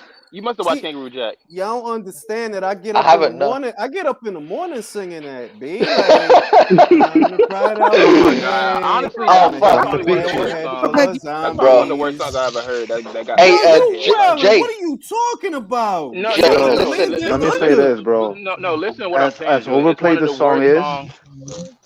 It's one of the worst songs I got stuck in my head because I used to be a big Kangaroo Jack fan. They used to play it really, like every 5 seconds they played that song. On a So hippie trail, head bro, full of listen. zombies. It doesn't matter I where met a you strange from, Dun, lady. what dun. kind of music you She listen Yeah. to. made me nervous. Thunder. She Let took me say me this. in and gave me Thunder. breakfast. Yeah. That's my Let me shit, say B. this, man. No matter where you're from, Let what him kind talk. of Let him music you talk. Let him listen to, talk. bro. I've heard Jay sing that before. Let, in his show. let me say this. No matter where you're from, what kind of music you listen to, there's nothing more like there's not a song that pumps you up more like Thunderstruck by AC/DC before a fight. Thunderstruck. Whoa. Welcome to the jungle. You Yeah. bugging. For me, When welcome to the Pacquiao, jungle. For listen, me, when welcome to the Pacquiao was like, jungle. yo, Nah, if I had walkout that's a music, good Welcome to question. the Jungle is overplayed, if bro. I We didn't even got like fun that and one. games. that's played, That that's was a played. better one. My walkout music would be she shook me out. Ooh, that shit, I get hype. I deck the shit out somebody in the audience if I come out to that. That shit get me hype. Julius, my That walkout ain't bad music Talk is either. about the DMX. the Bring most your hype whole music. crew. Bring your AJ's whole crew. music My for that walkout. Usyk fight was good, you know. He had some Afrobeat song and another song. Hey, I yo, forgot big both man. of them. AJ had a There's concert no before that, easy bro. way Yeah, out. AJ, that was but then he nice. kind of set Concert. himself. He set Pissed himself off. up for the Before that. loss I was for pissed that that we coming song. out, walking out to It should 2 it songs should have for. been. Get to the ring and have a fight, bro. What are you coming out to 2 songs for? You got a I song don't that give you a come out It shit, to. should bro. have been It Then was you Burning say Heart. you You have fire. right. Burning couple Heart should more. have been the You I first was a right. song that he won fanboy on. that day. You This right. Bro, is I that He say this day, thought shit. about I want to that see him too win hard. fights. He thought about that too hard that you got 2 songs, bro. It's Can I either talk, this guys? or Can I talk 2 after easy songs. way Julius? Can out, I talk and after you that's done? it. Can I talk? Go Can I ahead. talk? My walkout music is DMX. Bring your whole crew. Once I hear that guttural scream, my nigga, it's on, dog. Like I ain't gonna hook. Nah, I got blood on my hands because there's no remorse. I got Got blood on my dick because I fucked the corpse. I'm a fucked the nasty. corpse. I'm a nasty nigga. You Yeah, catch it, nigga. yeah. Yo, I'm outside, rapper bro. all time. What? I'm coming out to bring your whole crew. Think about it. I gotta kill you now, bro. Nah, Like, matter of fact, you know what? Low key, I would come out to the Bee Gees, bro. Well, you can tell by the way I use my walk. I'm a woman's man. I ain't Bro, gonna hold you. That's gonna be a tough fight. If a nigga come out to the Bee Gees, I'm Nah, gonna nah. beat that nigga up. gonna be kicked around. Yeah, I come out to the Man Bee said Gees. staying alive. You come out to staying alive, yeah? You're out to lose, bro. Staying Nah, alive. you can't lose with Barry Gibb. That's what I'm trying to tell you. You can't lose with Barry I'm Gibb. coming out to Beyonce, Destiny's Child, Survivor. I'm Now a that you're out of my survivor. life, I'm so much better. Yeah. You gonna come out to that? Hey, They gonna Sid, give you a babes. standing. That's what What's they that play when you get a win standing tune? 8 Who count. sings that win tune? That win. Which Win. Who sings that tune? J Rock. J-Rock. J-Rock. Read that. Yo, read That's that. the tune I'm coming out to. Read that. Perfect song for a journeyman. You wildin', Which B. one? Which one? The Bee Gees tune. Hell Staying yeah. alive, you know. Yeah, it is. Listen, what they're saying. This everyone says staying alive. It's like you're going to the ring and just saying staying alive, staying alive. Come Ha out to that, ha B. ha ha. Staying We can't go alive. to be kicked around. Listen, That's my shit. that's a journey, man. That's my shit, B. Imagine you ever said that, you give me joke. Yo, Julius, let me talk, bro. Let me talk. Another song I would come out to was probably be Mobb Deep, "Survival of the Fittest." That's a song that you got to think about. You need some shit that hit as soon as you get out. Survival of the Fittest hit. What about Beware by Big Pun? Yeah. Nah, That had a boxing match. nah, B. Y'all talking about rap. Y'all talking about songs that got lyrics. B. I come out the Yeah, the for real. takeover. That's what You just need to. You need to just come out. Yeah, you don't need to wear Come no on, lyrics bro. and stuff. The takeover. Yeah. Come on. Take over beat. Without the lyrics. Take over beat. Shit. I'll come out to That's DMX. drop. I'll come out to Yeah. DMX. But everybody knows that's the Doors. Bro, If you do bro, the why don't we research. do some WWE shit and come out to Stone Cold Steve Austin's song? The glass breaking and that's The it. glass breaking and shit. Fucking out. You gonna get hit with You know what? Eddie Hearn might be man, halfway to that point because like the thing with Eddie though, like I'm gonna say this real quick, he does make his presentation like WWE with a pyro. Yeah, he do. Yeah, but the song was too calm, man. It was a sick Afrobeat tune, man. What was the next one? Yeah. What was the next tune? No, the next tune. If you're a boxing purist and you're an old school boxing fan, you will know about the next tune. He should have come out to that tune only. He should have come out to that tune only. He should have forgot about the Afrobeats bullshit. Just come out to that tune and walk to the ring, get himself to blood clot ring. Nah, because Manny Pacquiao played out clean. He saved every one of us. I'd have come out to that shit. Nah, Manny Pacquiao kind of played out. But Julius, Manny Pacquiao, he kind of played out Queens in Michael Jackson. So yeah, Julius, can I talk now? Guys, can I talk? Let me talk. But like you were saying about Beware, when Pun said flawless victory, y'all niggas can't do shit to me physically. Ain't nobody listening to no lyrics in fucking O2 Arena. Like they gonna be listening to the He should have came out to Stop Being Greedy by DMX. That's really he got that voice. He got that voice. He got that voice. Hey, can I say something? Like I can tell you what song get me high every time somebody, in a sense, like in a movie, bro. That Club to Death. You remember that? I go. Yeah, that Club to Death. Like it's that Matrix song. You remember how Morpheus like when you look at you remember the scene where they're walking through the. You remember the scene where they're walking through the city and he was like, "Were you listening to me, Leo, or were you looking at the woman in the red dress?" Like, you remember the song that's playing? Yeah. Bro, that song is so fire, bro. Like, bro, either that or Jason Bourne theme song. Bro, y'all talking about shit. Y'all talking about shit. New York State of Mind. Easy stuff to hit. That's why you know what wait. I know it sounds corny, but wouldn't this hype you up going into ring if you played Kanye West with Stronger, Better, Faster, Longer? Yeah. That's what I mean. Like you only to be met with "What's My Name" by DMX. You gotta play some shit that hit. Y'all over here playing shit that's like Five Mike shit, like shit that got lyricists of the year. Like ain't nobody listening to no lyrics. No, like, you see what you said about the Jay-Z takeover one? That works. Do you remember? Hey, Julius, do you remember Augie Sanchez versus Prince Nassim? Whoa! What was the song? Did you see that fight? Whoa, Black Rob. Whoa, that's the song you're talking about. There go. Whoa. When he came out, whoa. Like I know you remember that. Yeah, because that hits. That hits straight away. It just comes in. Bam. Bro, I know you remember that. That's like if a motherfucker playing shit from It Was Written as walkout music. Like, bro, ain't nobody trying to hear no Nas. Oh, come on, Ring. I think you better. He could have came out. Julius, so you're not gonna be fearful of a nigga coming out to New York State of Mind? No. Yo, Jay. Why are you hating on Nas like that? You've been hating on Nas for a minute now. You saying that, but who you ever seen come out to New York State of Mind? It's the reason you don't see nobody coming out to that boring ass shit. I got one, Julius, for you. Picture me. I'm coming up to the stadium. They about to announce my name, and you see the lights flashing, and you hear something like da-da-da, da-da-da, da-da-da, da-da-da. You can hate me now. Gully, fam. But I won't stop now. Like, what, bro? You know you would get hyped. Wait. All right, no, battle. Now I'm gonna say this. You could thank Diddy for that because that was really Diddy. That was Diddy. That wasn't even. Oh, come on, man. No, but days, Jules. You do not rate Nas, bro. Because he's fucking. Yo, look, he overrated. Whoa, He's overrated. You're bugging. Nas is not overrated. Hard to disagree. Overrated. Priest Disciples was garbage. Nostradamus was garbage. Somebody else say it. Unpopular opinions out here. Unpopular opinions out here. Nas is overrated. No, he's not. Stop it. No, he's not. He's overrated. We New Yorkers, I'll go tooth and nail for you. He should have came out with P's and Q's. Nah, it really look. He should have came out London Runs. He should have came out with Kano, but P's and Q's. I will come out to Shawn Michaels music. He's just a sexy boy. Sexy. No. Oh my God. Oh, he pulls that down to the ring. Bro, why not, bro? That was a fucking sick song. Bro, you want to know who had a Hey, Julius gave me too much. You want to talk about making a dramatic entrance? Try coming in to the ring on a zip line. Bro, on a zip line, that's literally what Shawn on a Michaels zip. did in a sense. Not really. No, he flew in the ring. Kind of. Listen, It was weird. Owen Hart died off of that. I'm not doing that shit. I'm coming in on Actually, a zip line. I'm coming in dropped on a down. zip line to the Ted DiBiase music. Who remember the Ted DiBiase? Everybody's got a price. DiBiase. I remember. Yeah, I know that one.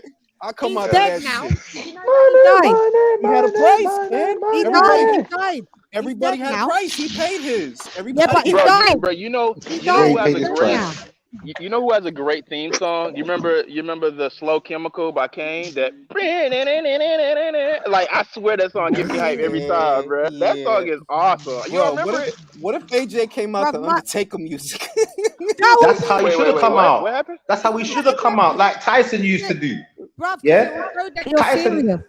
Tyson come out to no music or Undertaker music. That was it. He need to do that Yeah. for the ring match.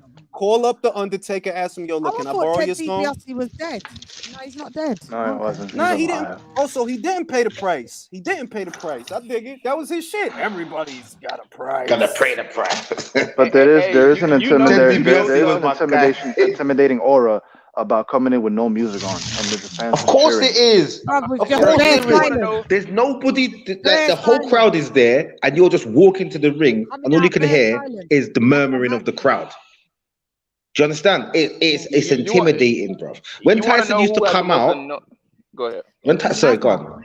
You talking about Mike? I was Right? gonna say. You talking about, look, Mike's intimidation tactics to Mo's point is off the charts because it wasn't my point. But I agree. Box watch. Box Watch's point is valid because it ain't no music. This ain't a show. You know who I am. You know what I do to guys, and you gotta let that thought sink in as I walk to the ring. It ain't no music. It ain't no show. I don't got a robe. I got a cut off T-shirt. I ain't wearing socks. All right, it's wild out here, B. That's what AJ need to do. But that's just not his look. Nah, but we can't throw that on him though. Like we can't. Like You that's know, like I would like him to. Mike is nigga. To try to. Guys, you know, you never let me fucking talk. All right. Sorry, Chan. Thank you. Yeah, thank you. Jeez. Like we can't change his image. Like we can't bestow Mike Tyson onto him. We can just tweak. So he's sponsored by Under Armour. He's got kind of a clean cut Muhammad Ali, that type of look. We can't make him come in with a cut up towel over his head. Like what? No one is saying that though, Sam. All you Chan, got to do would it be- forget about coming in with like all this trying to be Mike Tyson. At least get to the ring and focus on what you're doing. Why are you talking to the crowd? Why are you waving to the crowd, hugging up people? You got 2 songs. You walk to a platform. You stop on the platform. You do a bit of shadow boxing. Wave to the crowd again. The next song comes on. You do a bit more shadow boxing. You walk to the crowd, still waving to the crowd, hugging people. What are you doing? What are you here for? Are you here? Are you here to put a concert on, or are you here to have a fight? Which one? What are you doing? Are we having a fight, or are we having a concert? Let me know, innit? Here's the thing. Here's the thing. The thing is, people go to fights, but it is an event. It's an event that most people will try to show up with. And the thing is, it's not just. It's like first. I got a question for you, Battle. Don't you think that the pleasantries perhaps put them in the wrong frame of mind? Possibly. Yes, but here's the thing. That's just how things work now. If you ever, Julius, of course, you went to high school. You went to the high school games. If you ever go to one of those games, a lot of times there's a lot of people that's not even watching the game. It's an event. A lot of people they'll listen to the music. They'll see people getting hyped. They'll be talking on the sideline. The thing is, it is an event. There is a lot of fights we have right now where people don't even really know the boxers. It's just word of mouth that a lot of people are going to be there. People going to have a good time. If you don't put on a good show, I'm just saying it can't be too boring. People at a fight. It has to be. No, bro, you saying that right, bro? But Mike Tyson was the most electrifying fighter of his generation, and he wasn't with the shits. He wasn't with the pleasantries. But here's the thing.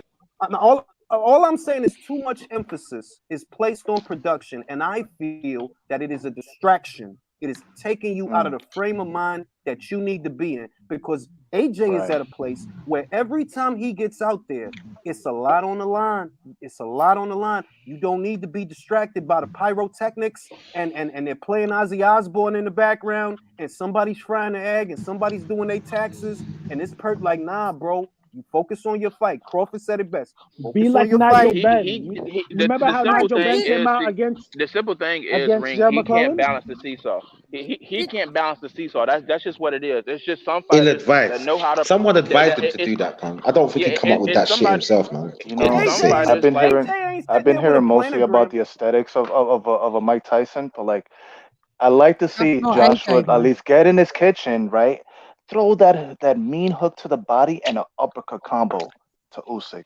That would be fucking important. Y'all making me want to honestly, predict the fight now. Double jab, left hook to the body, right uppercut. Double jab, left hook to the body, right uppercut. That's what y'all telling me, because that's what The that's things what that he has to Forget do to the win this aesthetics. fight, he Let's needed see, to have let's done see it in what the he can first fight. do. Because now Usyk's going to be prepared for whatever you bring. I'm the champion now. This ain't no Andy Ruiz. I'm still training. I'm not getting fat. I'm not spending no big peas. I've gone back to the gym because I know you're coming again, and you might come with a terror this time, and I'm going to show you that I've got the terror. You think that Usyk ain't got dog in him? You think that he only boxes, bro?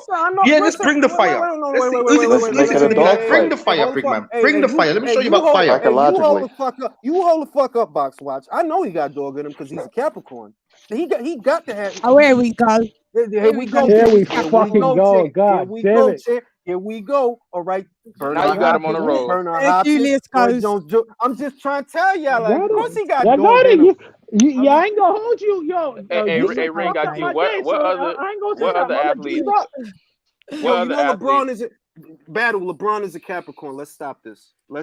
That's why I was about to ask you. That's why I was about to ask you. What other all-time great athletes like right now are Capricorn? Because I'm a Capricorn too, so I'm interested. Like, I mean, I don't know any other ones besides Braun. That's the only one that I focused on as far as other another discipline besides boxing. Braun is a Capricorn, and he don't get his. He's probably the Capricorn that I just don't really support because I'm just not really a big fan of his. But won't you stop this battle? Stop it. No, he just never was my cup of tea. Like, I'm just not really big on basketball like that. That's just all it is. Long as it's the sport and not the person. Long as it's the sport and not the person.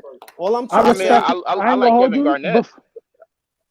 That was my favorite. That's my favorite player. But that's my favorite power forward of all time. I put him over like a lot of people. I've been putting him over Karl Malone. I put him over Tim Duncan. In terms of what he did on the court, I'll put. Right. That's my favorite power forward of all time. Yo, he said I'm gonna come out to the Gold Dust music. Bro,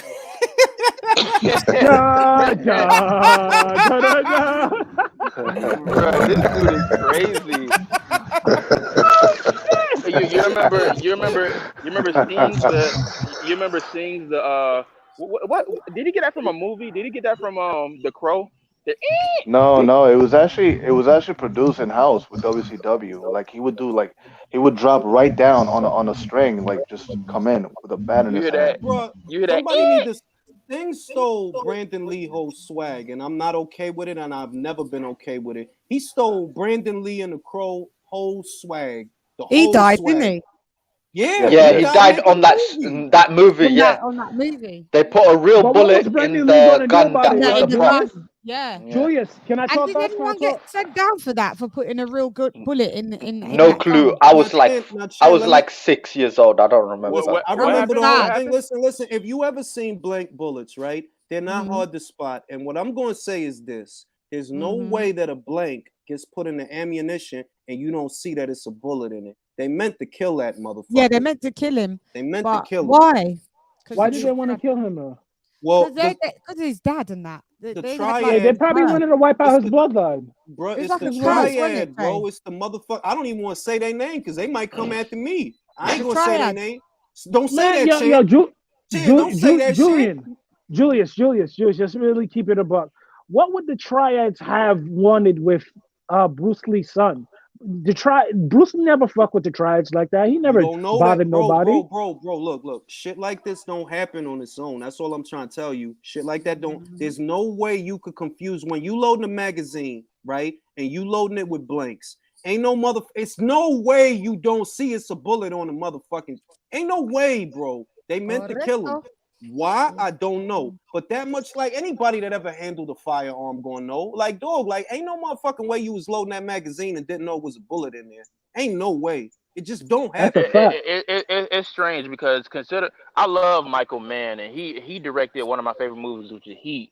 And like I think the amount of bullets fired, like alone within training, and then you add on the fact that they fired so many goddamn bullets in the movie, and nobody ever got injured. Wasn't that film had the best gun There's no way. sound There's in no like movie history? way. Like it almost sounded like live ammunition, bro.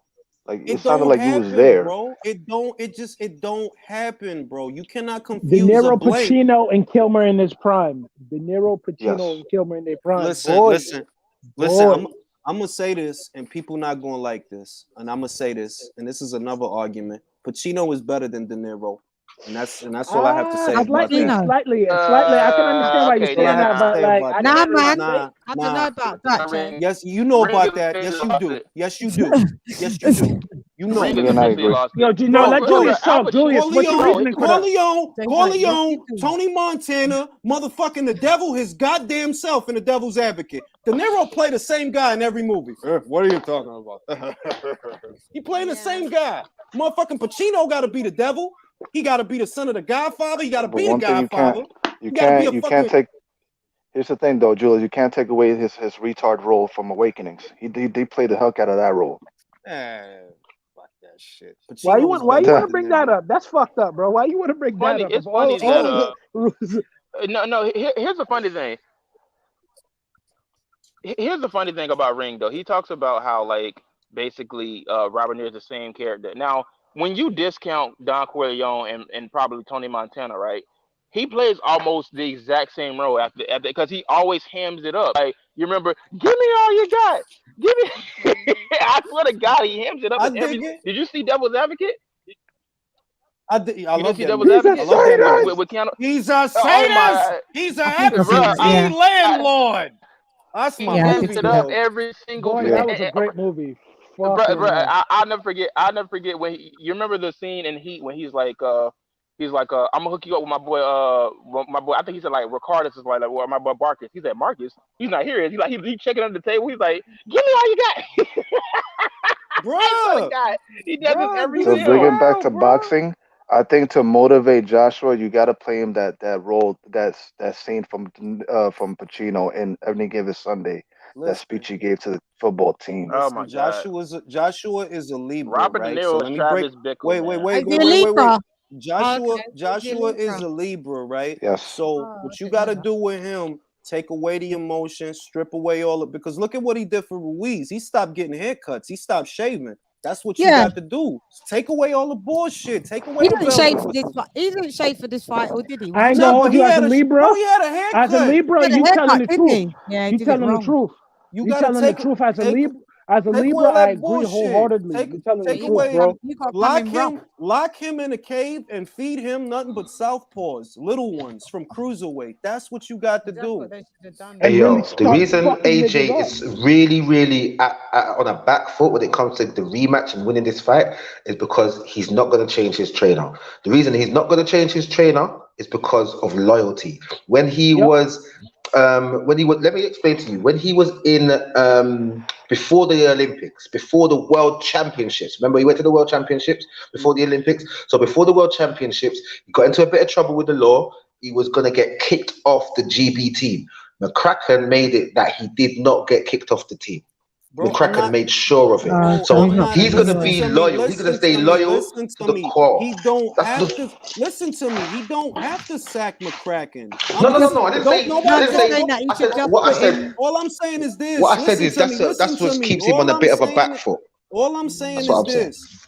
Tio only brought in Joey Gamache for one fight. That's all AJ has to do. You bring in Buddy McGirt for one fight, or you bring in Esmad Salas for one fight. No, you don't have to change Mccracken. I don't think Rob Mccracken is a bad trainer. He didn't get him to a world title, 3 world titles because he's a bad trainer. No way. Because remember, he's had champions in the past. He's had champions in the past. Go on. So what you saying, Nigel? Yeah, but like what you were saying, he has champions in the past, and what Julius was just trying to say is this: bringing a second set of eyes. Let's construct a game plan from different vantage points to attack this guy. He did. You see who he brought in the corner? I didn't even know that. Base the kid said the $1 Million Man is a Capricorn. That explains everything, B. That music, listen, wait, that music always spoke to me. Be like, everybody's got a price. I'm like, hell yeah, they got a price.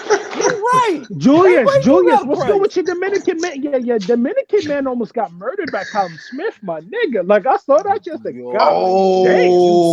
wanted to talk to you about this. Did you see Doesn't that Callum shit? Smith look healthy up there at like heavy?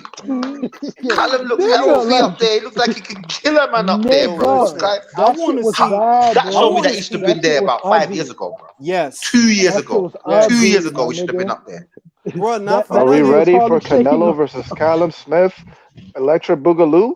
No, it ain't that. I want to see. This is what I want to see. This is what I want to see. I want to see Callum Smith versus Craig Richards or Callum Smith versus Joshua Buatsi next year. Because Joshua about to fight again. He about to fight again this year. So Callum Listen, Smith. I want to see Callum. I want to see Callum Smith versus Zerdo Ramirez, please. Give me that fight there, please. I got one just as good. The Battle of the Callums. Callum Smith versus Callum Johnson. Callum Johnson. Queensbury. Come on. He's gone over to Frank, innit? It won't happen, bro. Yeah, Callum and Zerdo, make it happen, please. Bro, that one. Can I speak, guys? Can I speak? I reckon the Johnson fight could happen because Johnson's past it now. You know, he's. You know why it won't happen? Zerdo is not with the shits. Zerdo's not with the let this guy shits. He talk. seen that motherfucking knockout. They not gonna go around that guy. They think I'm blowing smoke up people asking about Callum. I told y'all that motherfucker could fight. He just not perfect, but he could fight. Do you know Zerdo's never been with the shits? You're quite right. Can I talk? He's never been with the When he shits. been with the shits? He don't fight shit. Can I talk? Can Callum Smith go to the Dominican Republic and be good? No, he can't, right? He can't. That's all I needed to hear. Because that nigga ain't, bro, a nigga knocking nigga one of my countrymen out like that, I gotta shoot him. He's slept him. Oh my days, that was brutal. I ain't want to laugh, but I was laughing, but I ain't want to laugh. When I seen that, like, I know I was wrong, but when I seen him just shaking like a shake weight. Yeah. No, that wasn't nice. I wasn't trying to laugh, but Rupert, I laughed. you was laughing. No, you was laughing. Shane, Lenny Castillo was sizzling like bacon. He got cooked. He was sizzling like bacon on the canvas. Oh shit! You can't even describe it any better than that. Bro, he looked like a vibrator on the floor. Oh, you not killing it. He looked like a bitch that was squirting, dog. When was you gonna let me know?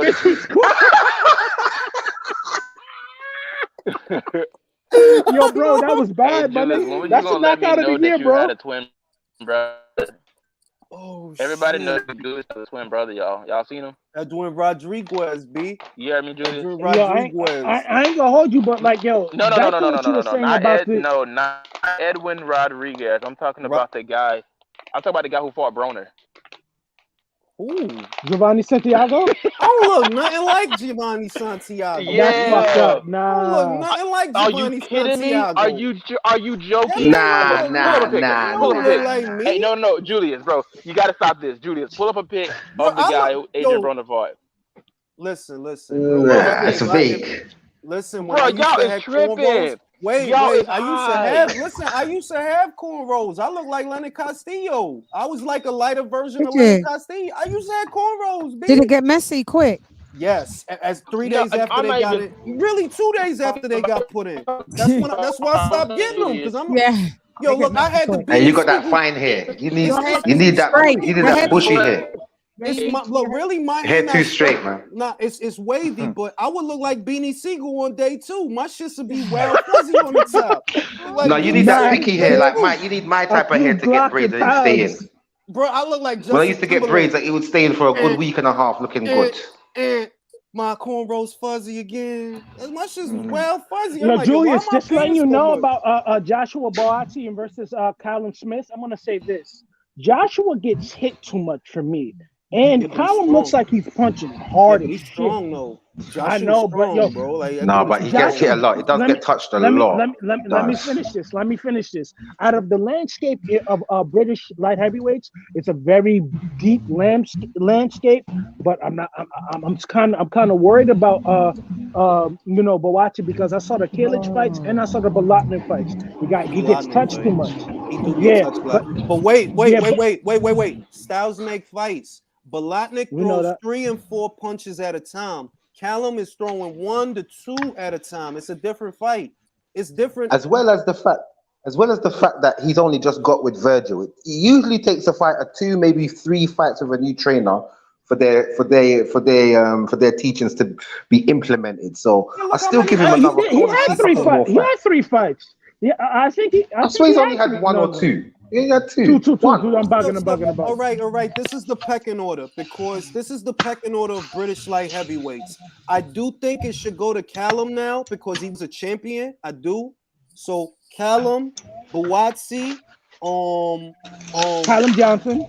Nah, lower. Why? Lower. Callum Johnson had a better performance. Callum Johnson had a better performance against Artur Beterbiev than Anthony. We're not going to talk about Lyndon Arthur. We're not going to talk about let's Lyndon talk about him. Let's talk about him. Lyndon Arthur never fought for a world title, though. So I'm going to put guys who fought for world titles before Lyndon Arthur. Lyndon, my man. I fuck with Lyndon. I follow him on Snapchat. I really do rock with him, but at the end of the day, like, I can't put him over Callum Johnson. We can't put Johnson above Lyndon Arthur over knocking down Arthur 2-3 years ago. I'm gonna let y'all get the conversation. But Callum was the next. What have you done for me lately? Julius, bring up my picture. Julius, bring up my picture. Put it on full screen. All right. I got you. Hey, Julius, do me a favor. Bring up my picture and put it full screen. I got you. Yo, don't fucking play. He's mocking you. He's mocking you on that. Bro, I don't look like that. Okay, so this